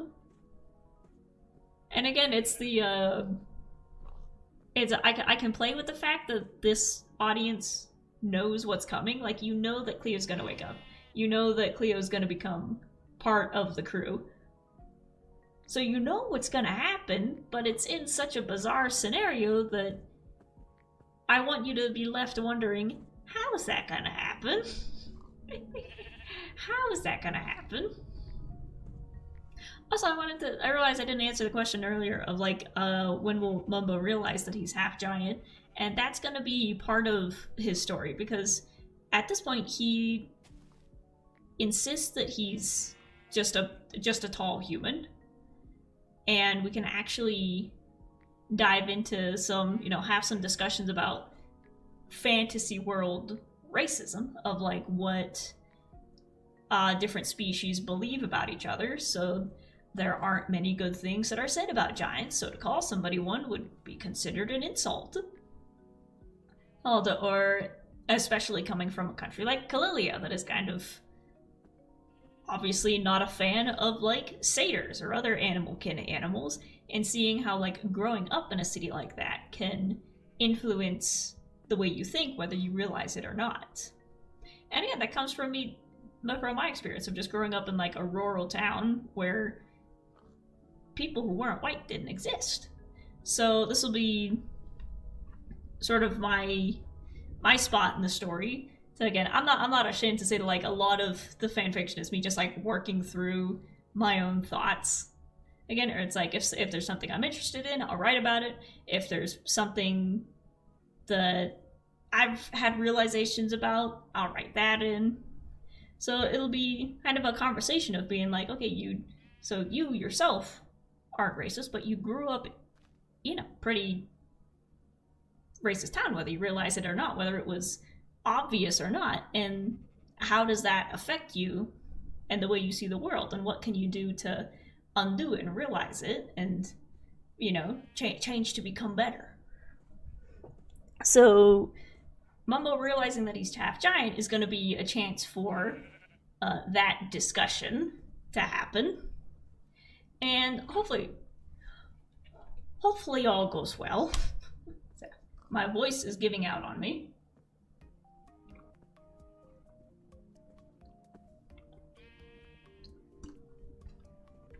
But that's one of the scenes that I have like written out already, and then it's just a question of like, okay, when in the story do I want that to happen? So yeah, but like I said, I'm glad that y'all are enjoying the story, and I hope that y'all continue to enjoy it, because there's a lot of stuff that I want to shove into a story that I just need to work out when and how it's gonna happen and how to write it like properly so that it has the impact that I want it to have and says the message that I want it to say. Okay, but that's just something I'll have to work on myself. I have the scenes of Cleo waking up already written out as well, because that was like a scene that came to mind pretty strongly, and I'm like, oh, I gotta write that chapter down. So that chapter is ready. We just gotta get there. We just gotta get there. But it's gonna be awesome. It's gonna be cool. It's gonna be cool. It's all I gotta say about that. Like I said, I'm glad y'all are enjoying the story, and if you ever want to just hop in here and ask questions or yap or theorize, by all means, jump on in. Jump on in, no matter what game I'm playing. I'm always down to answer questions and have discussions. It's getting hot. I gotta roll up into my gym sleeves.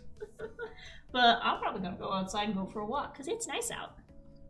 But anyways, I want to thank y'all for joining the stream. Remember, if you're enjoying the videos or the VODs or anything else that gets put up on this channel, make sure you leave a like, leave a comment, and make sure to subscribe so you don't miss a moment of my cute face.